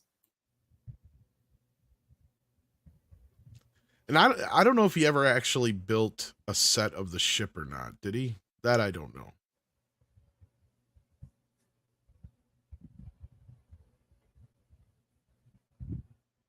So I can't speak to that's legitimacy as far as the movie goes. But I do know that they were playing up the fact that they did go, you know, to all over these real places to film as part of the story here. This is a great scene here too, where he just kills the fucking would it be art director or whatever he is. He's kind of The all art guy. fucked up on schnapps and bat blood. And here we get Carrie. Yeah. Yeah. Who was in Bram Stoker's Dracula. Yeah. And great here. Now, Great this in is everything he interesting does. 'cause I mean, Anima Carrie brought up always. something. I'm sorry. I was just gonna say he's Yeah. one of those actors that no matter what the movie is, he elevates. He's great, no matter what, even if the movie's bad. And He's his just one of those direction is actors. pretty good in this too, according to Anima. Well, he's just one of those great actors. I mean, I didn't even realize he wasn't British until like way What? after Robin Hood Men in Tights. Gary Elvis is British? No, he's not. No. I thought he was until I realized he wasn't. I just thought, oh my God, he's not British. I thought he was because he's so good with it. You're right. Mm. And a lot of his parts he plays, he has British fucking accents all the time. Well, Yeah. he is from Westminster in real life. That's where he was born. Oh, is he? Okay. Yeah, he's born in England. there And you it's go. It led to one of the funniest So it isn't just lines in a joke. that Robin Hood. Yeah, Robin Hood. The best part of that film, my favorite joke in there is, unlike some Robin Hoods, I actually have an English accent. Well, the other It's a funny great part line. is him and Jim Carrey are good friends because for some reason, I can't remember how they even became friends, but they're like damn near the same height, same look, and all that kind of stuff. So they've been in, Jim Carrey has him in a bunch of his movies, like obviously most prominently in Liar Liar. That's the joke in Liar Liar is that she went and married a guy that looks just like him. By the way, I have 2 videos to run here. One for Tim. By what name are you known? There are some who call me Tim. No, now go away or I shall taunt you a second time. I see you found the machine that goes ping. And and one for our good friend Sax. Hey, fuck you, Carl. She turned me into So a I newt. wanted to point out, Anima asked the question about this while we were watching it, because this story takes place in 1922, and this plane has the oh, I forget the name of the cross. It starts with an M. The Maltese cross. The Maltese cross on it, instead of the Byzantium cross. And the Maltese cross is actually popular with German officers. But in 1918, they stopped using it officially in Germany. But this plane predates 1918. So, and that's why. But the Well, fact he looks like is, somebody is who like, would have served at some point for a while. Yeah. yeah. I mean, So this you is know an the Maltese older cross from the plane. Crusades. It's weird to see it on a plane. Yeah. That's why I was wondering. But the Maltese cross was still adopted by Germans. I think that's for, also acts of symbolic heroism. of him being one of the heroes in the film too. I think that's also Well, that's just it, because the Maltese cross represents someone who protects. He's basically Van Helsing, if you think about it, Yeah, he is. or the equivalent of And- that character is supposed And to so be. it's perfect to have him represented by the Maltese cross, because the Maltese cross represents. And if you notice, he's the only one who deals with all this stuff from a logical standpoint and doesn't overreact. He's always calm. Even when he he's always dies. calm. All the way until he gets his neck snapped. Yeah, yeah. Yes, he was. He was in Kiss the Girls. He was the serial killer. Yeah. I like that movie, by the way, Kiss the Girls. And it's That was a Tom really- Baker.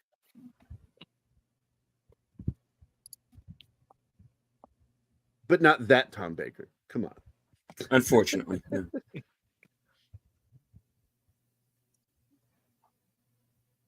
Just so you know, Martin, I butcher every language I speak, including English. Germany made all the right fashion decisions until, that one winter. Yeah.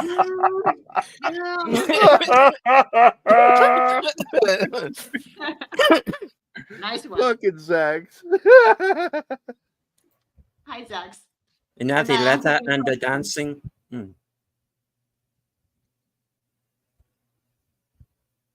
hi, Bush. My favorite was the really bad German in Top Secret. She was just like, that what they just said, that's not even real. It's like, that's not German. I hate it when American movies pretend to have German and it just doesn't make sense. It's just not. It's like fake mock I'm German. getting a brain too. Oh, don't get me started. Might as well Don't be the get me Swedish started. chef. I Yeah. know, Martine, I know. We stopped Okay, let me greet our friend. I love that video, man. Me too. Hi, Bush. Good to see you. And by the way, this is one of my favorites. Hey, man, where are you, German? Dude, And Anima taught me Kind into of, doing yeah. that, so I do that just for Anima. did you do any clips for this movie? Am I did writing one, the yes. timestamps just out of nowhere? This is all I Why could. him, you monster? Why not? Why him, you monster?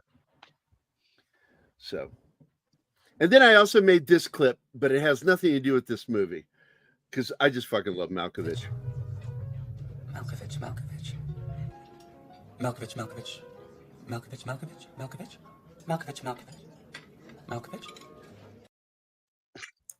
I like when he comes back through the portal after that and he says, "Shut that thing down for the love of God." Destroy it.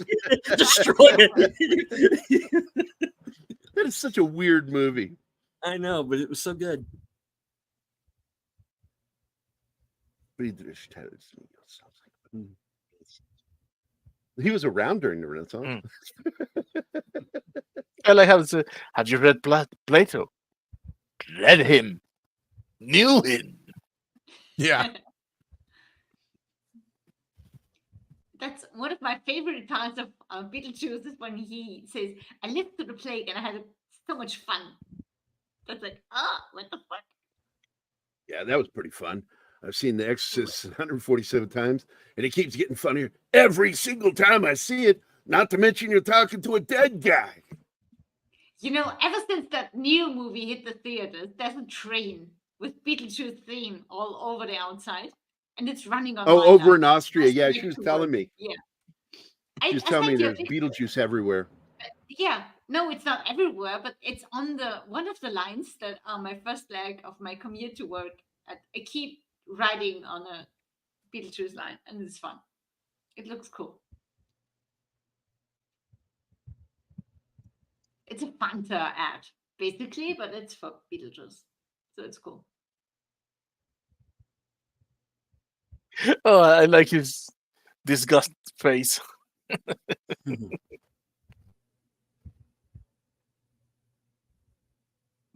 Yeah.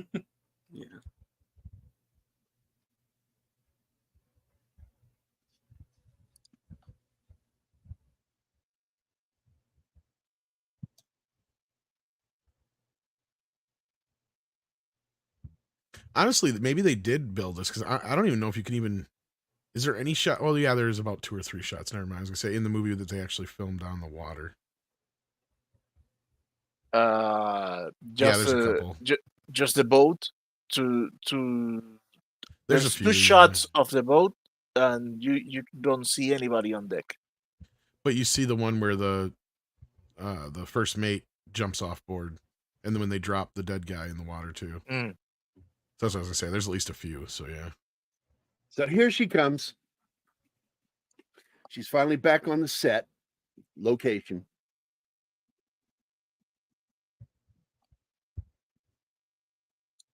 And Bush, you miss it because Tom brought it up that was somebody that Nicolas Cage wanted for this movie from the beginning.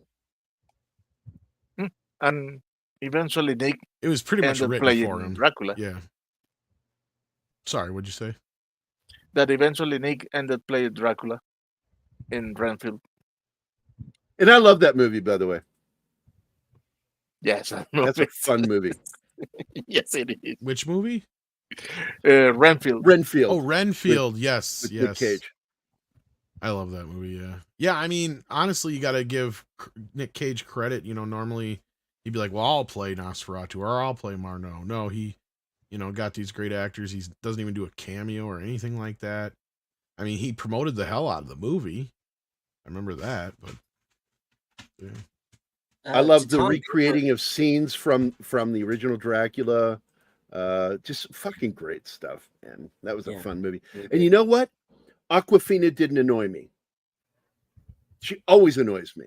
I did not get annoyed by her in that film. In fact, I can't stand her, but she didn't bother me.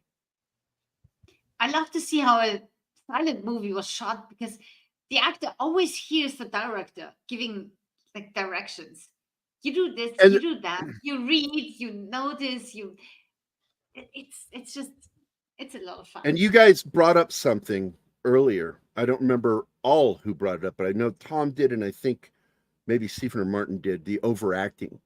And the overacting was actually part of what you had to do because there were silent films. So you had to be overly emphatic with your physical movement. And so all great silent film era actors were overactors. Oh, this is where he tries to choke him and he ends up laughing at him.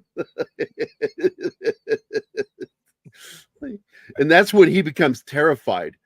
When he realizes there's nothing he can do, that he it's just, look at that face right there. He knows he's in trouble. Yeah. And I don't know, what do you think, Tom? I think that that's when he begins forming his plan. Pretty much, because at that point he knows something's up, and I mean it's the only shot they have, really, because even he says in the scene, like he doesn't know if he can die or not, which kind of implies that in the 400 or 500 or whatever years he's been around, he's probably tried, because you get bored and you get depressed, I'm sure, after a while. Like I was saying earlier, there's only so long you could deal with certain things before you kind of just start to become like he did, as a recluse, and because you don't want to get too many. Oh, don't mention recluse with Gerry, please. Well, you don't want to, grow too many relationships because then those people are just going to die on you, or you got to whatever. Because like in this case, as far as he knows, he can't turn anybody into a vampire. That's just myth, right? So, or at least as far as he knows, because he can't Yeah. remember everything. He just got so used to just being there. But stopping to well, be and there. remember, in this movie, in the lore of this movie, he wasn't turned. He was created by Belial. in the movie Nosferatu, yes. So Yes. like, and that's coming from the idea, and that's where I said I think they're kind of building the concept of this character as the more we researched this and learned, is that they probably did look into some of this stuff as much as you could back then, and kind of got the ideas from there of like, like I said, I'm surprised that they lean more into Marneau as the one who had more to do with this than Albin, but my understanding is Albin was the one who was more influential on, the vampire stuff and how it worked and the rules. But, once you introduce that into this movie, it kind of takes you away from, the vampire actually being real, I guess. But it still works in that respect. But, I mean, just the idea of how they present the vampire here, I think is just kind of a very realistic kind of way, just like they did in Nosferatu. The way it made it feel is like, this isn't just some Hollywood made up bullshit, right? Like, this is reality. And in reality, you can't just turn people into a vampire. You become one through various other ways, obviously, or you're born that way. Well, yeah, because like even in Bram Stoker's Dracula, because he sold his soul and rebuked the Catholic. It's because he Church, or the denounced Church of God. Christ. Yeah, he denounced God, and so that's when he became a vampire. Whereas then they throw in Dracula that he can make other vampires, which was kind of weird. That the way you make a vampire is you drink their blood, and then before they die, you have them drink your blood, which is also borrowed from or borrowed in Anne Rice's vampire lore. That's what That I they know, have to yeah. drink the blood of the vampire to become one. Yeah. Oh God, her fucking on morphine scene, just God, that is so trippy. Well, they do imply that Marneau has his habits as well. Oh no, they do not imply. They show him. Yeah, I meant that facetiously. Yeah. So there's another thing that I like in this film too, is because the character Max Schreck Defoe, that in the film he recited one of the poems by Tennyson in it, which is about a Greek immortal, and I thought it was very interesting that he would do that, showing that his character is well read.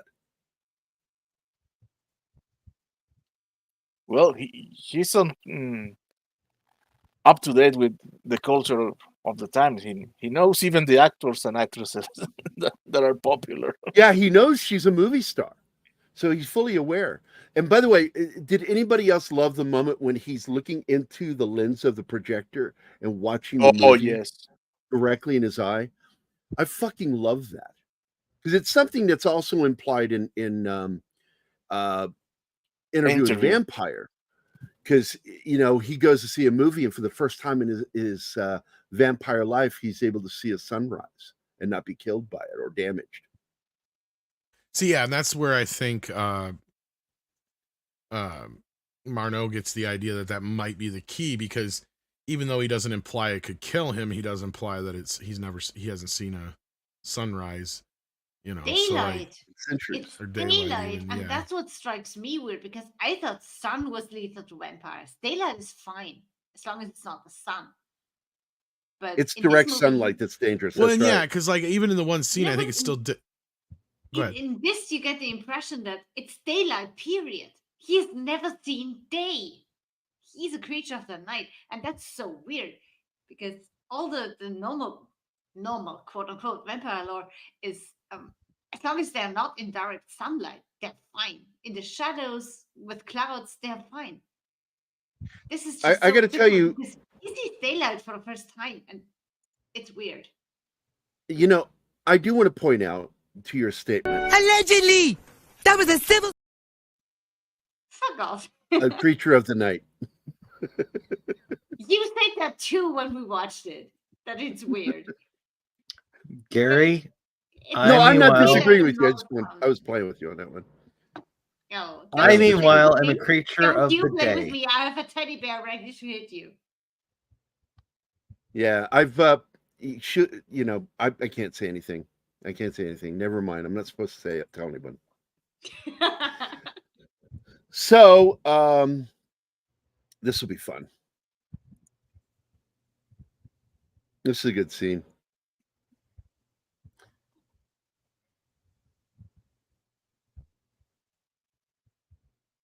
I don't know. Watching a slideshow kind of reminds me of that night when I got way too high one time, and somebody paused the movie Deuce Bigelow while I was sitting there baked out of my fucking mind.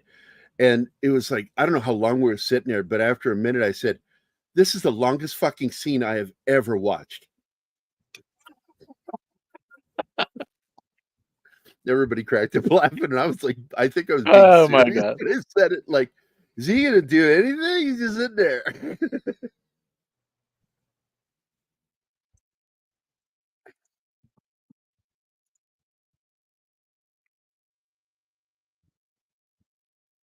Yeah, I like that artwork. I wonder who drew that.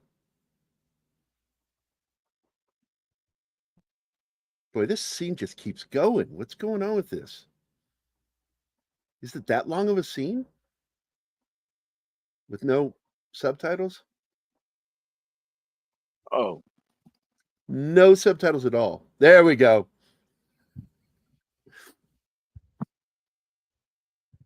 Probably just 'Cause happened he's to be messed up catching the right now. screenshots in between of them, I think.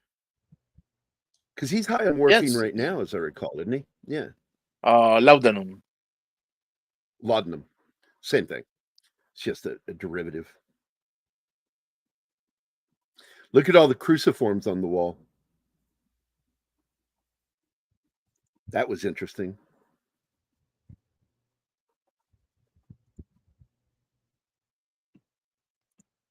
Because whatever you do, don't say crucifix in front of anima. Why? Say it, I dare you. When the Crucifix. cross is on the wall. There you go. Anima, get him.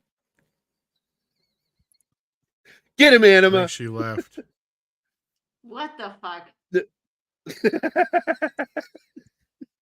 Just I because said I said the word other day. crucifix. I said crucifix the other day, and she's like, it's only a crucifix if the crucified Jesus is on it. That's what it is. I'm sorry. 8 years in a That's why I Catholic said, go private get him. He school. said it. Fuck He you. said it. Martin said it. Go get him. I have moist spiders with me. So Moist keep your spiders. distance. Eat shit. Go away. I've had a week in hell. Why do you do this to me? Why am I here? I could be in bed. Fuck you guys. No, seriously. It's only a crucifix when there's Jesus on it. So. Oh. Wait, what? In some versions of from Dracula, they cut out the sound of Renfield screaming as Dracula is killing him, thinking What? he double-crossed him. That's weird. Because I know Renfield yells, "I didn't betray you, master." Oh my God. I swear to God, the lecherous look on Defoe's face when he I comes know, in right? onto the set is so fucking amazing. And he's just walking around people and everybody's giving him a look like, what the fuck is his problem? I'm turning on the charm. We don't know. We don't want to know what you're turning on. I mean, I am now turning off several things.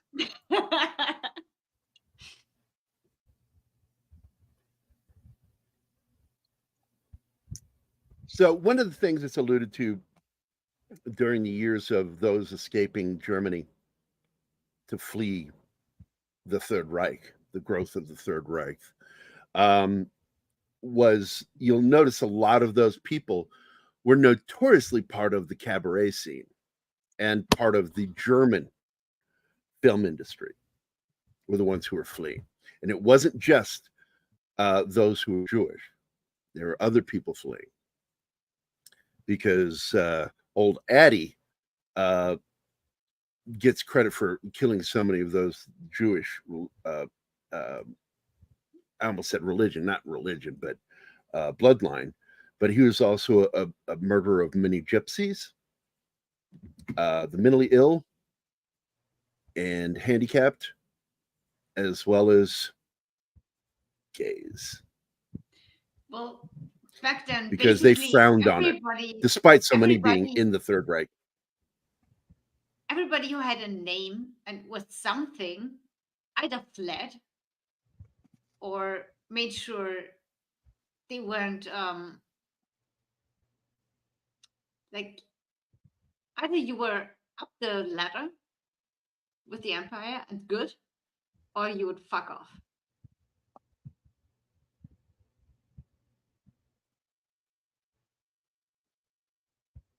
Well, even if we were doing rocket science, Tom, we'd still be funny about it. And we I have a have. friend. We have an in-house rocket scientist, an actual. He worked for NASA, John, whom I poke fun of. I mean, I've known this guy for a while now, and I poke fun of him all the time because he says nuclear instead of nuclear, and I'm like, what the fuck? You're an actual rocket scientist, and you say nuclear. I love when he always takes his hat and says, "I'm showing that I am bold, so demonstrate that I am a real scientist." Actual, because that was the thing I started with him. I said, because you're not really a rocket scientist unless you're bald, and that made him take the head off and go, see, and I went, that proof you're a rocket scientist. He still says nuclear. Oh my God. I miss Don it, Ecker yeah. does too. Don says it all the time, and yeah. God, it irritates Anna and I so much. It's like so grating to our ears when somebody says nuclear. Oh, look at that face there. Oh, I love the nose. That can't be real. That nose can't be real. It's a hook. It's not a that's nose. interesting. It's a beak. Yeah, it's a beak.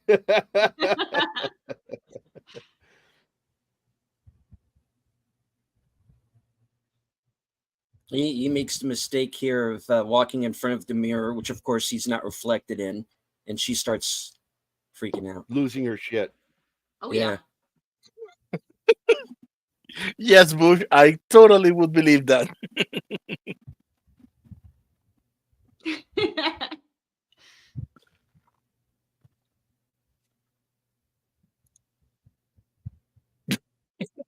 Okay, DJ.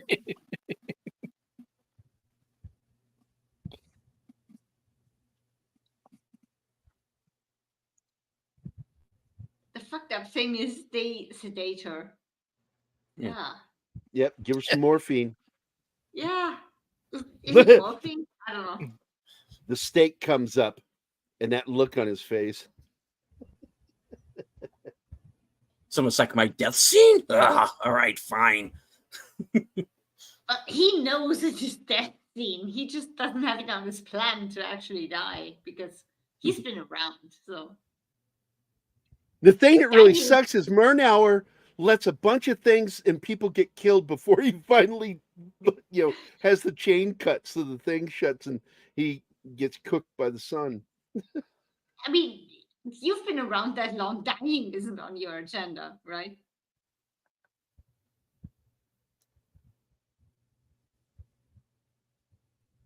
And that is, see that cutout background. That's actually exactly what it is in the original film. Yes. It's just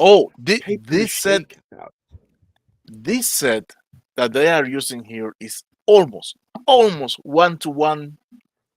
It's a replica of the one in the movie. Really? Yes, I saw it. I saw it. Nosferatu last night, just to get a comparison between how closely they got, and some said not at all, and some sets nailed it. This is one of them in which they nailed it. Cool.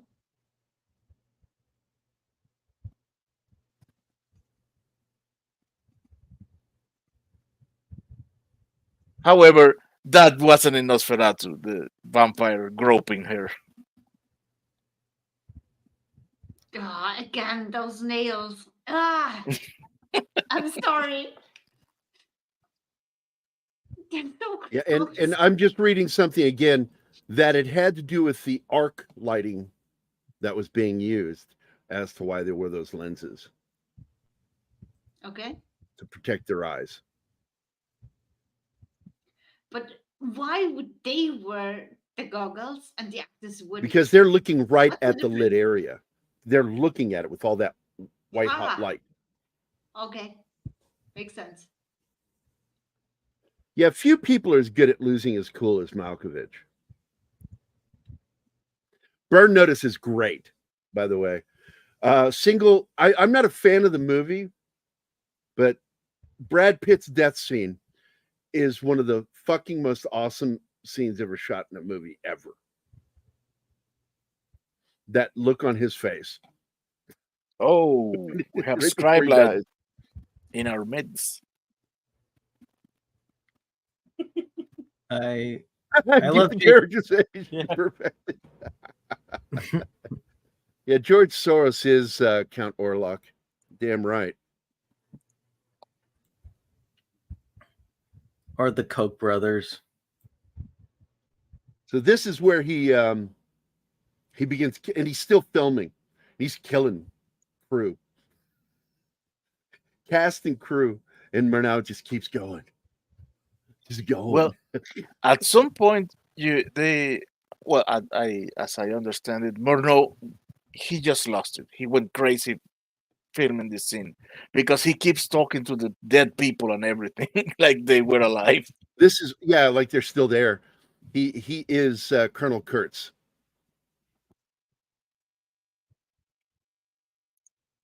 The horror. I thought Look he at did that. smell like That is a I know creepy. what? Look at that expression as he's looking at him.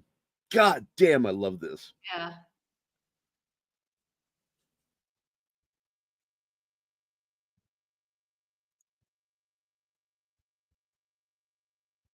You could say this was rehearsal for Green Goblin. Yeah, I would not argue with that at all. But really, if you think about it, every role he ever played was all rehearsal for Green Goblin. And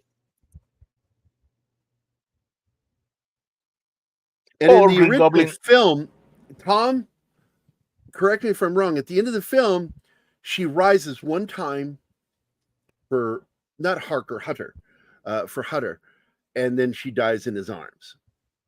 Yep. Mm-hmm. Oh, look at that drunk. He is blood drunk right now. Oh yeah. Plus, Oh, there's heroin in her blood, you know. Exactly. He's been drugged. Because the Morno wanted to drug him. That's why the so mirror that was it there. would come. The mirror was there to trigger her so they could give her the drug in order to drug him. It's brilliant. And here comes the daylight. You in trouble now, motherfucker?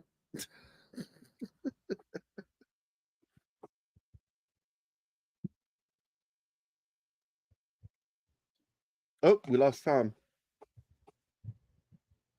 Did he have to go? He didn't say anything.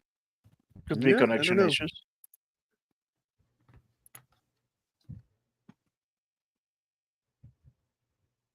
And return it to its rightful place. Oh, There he is. Tom's back.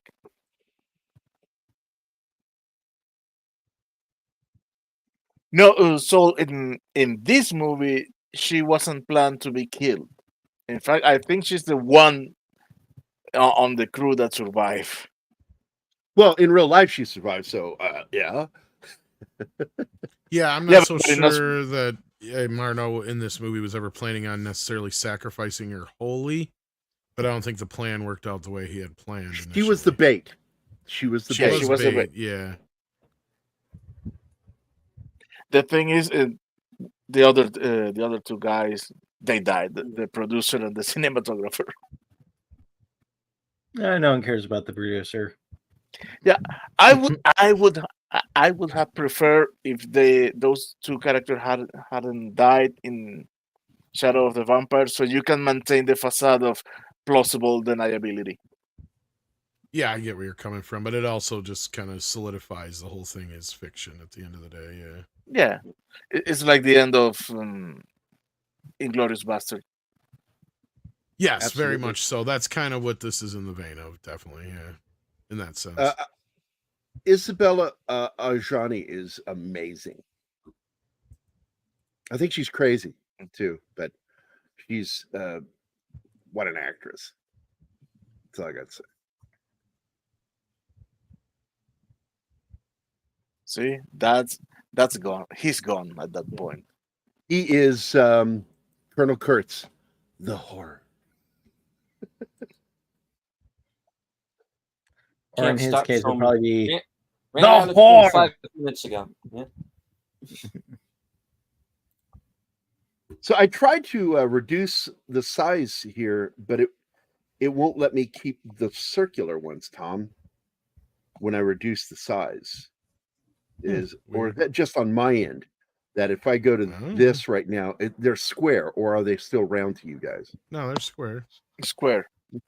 Yeah, see, it's weird. It won't let me do it. There, it will do it. So I'll keep it there because I love that back. Hey, Stephen! I am a huge fan of this film, and I really do. It breaks my heart I didn't get to see this in a movie theater. A lot of people didn't.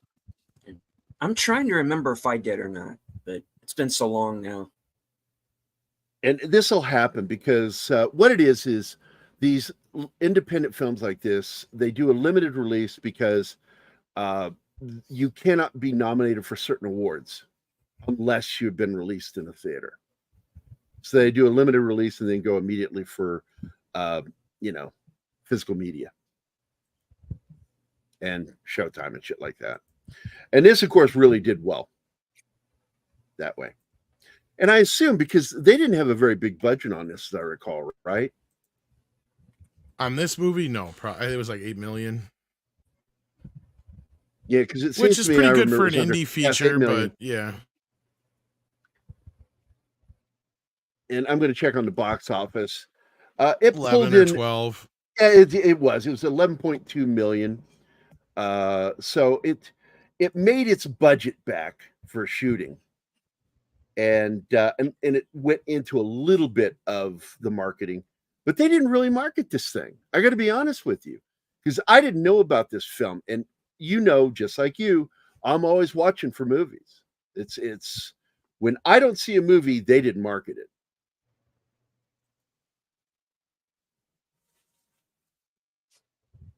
Oh, good one, awesome one. Good one. 8 million, says Bush. Give him a video. Oh, we have like 3 backdoor videos pending. Oh, go. Oh, What I are you didn't want to waiting for? interrupt the panel, but yes, here we go. Do it. Let's- Do it now. I'll do it now. Hey, Bandit, this is Little Beaver. Put your foot on the floor, we got your back door, and I'm cleared. That's a 10-4. That's one. And by the way, oh, you gotta do more? Yes, 2 more. Go for it. Let's get it going. What is this?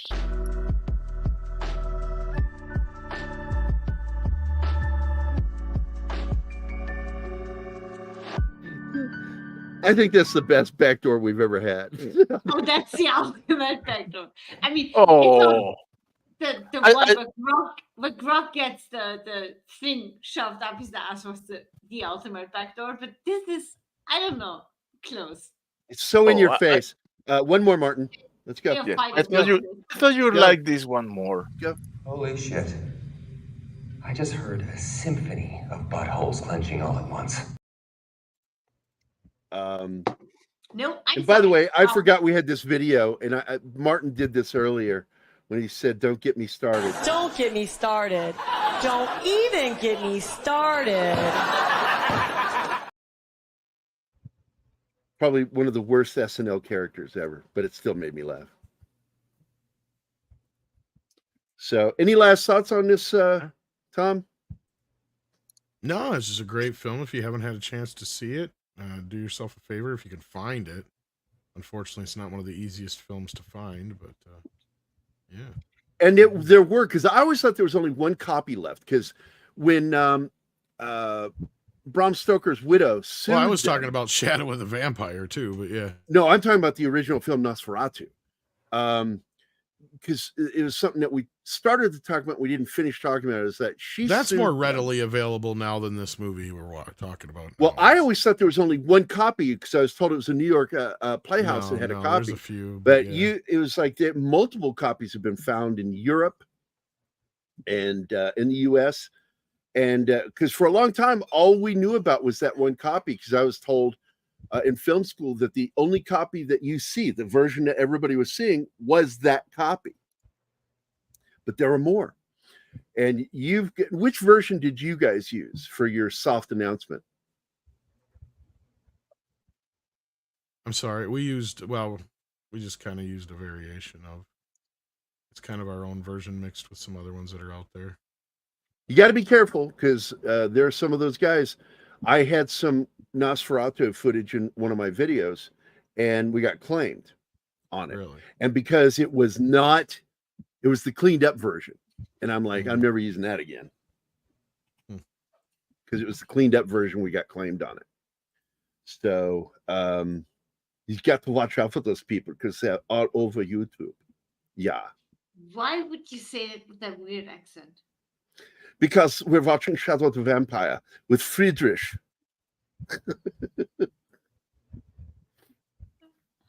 And because it annoys you. Yeah. Fuck off. So it looks like Willem Dafoe is looking up at me now with deleted below me. Hi, Nosferatu. Hello. I need to go. Yeah. Good night, guys. I'm out.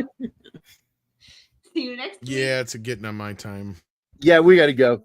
Let's get the hell out of here, guys. That was a fun show. It was fun talking about this movie and all the other movies we also brought up while talking about this movie. And the colored version of Nosferatu, I think, is just the one that they use, which is a filter color for scenes. It's like one solid color. Like Phantom of the Opera did the same thing, the original.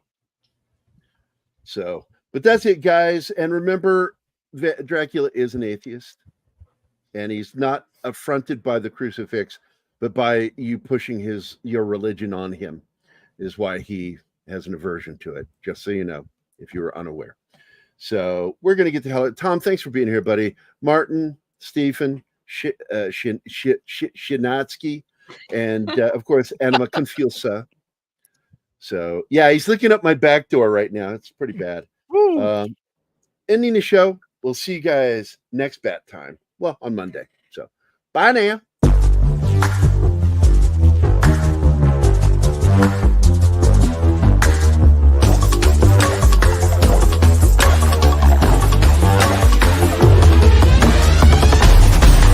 This episode is brought to you by Tom Cutter's Dog. They aren't there unless they're barking.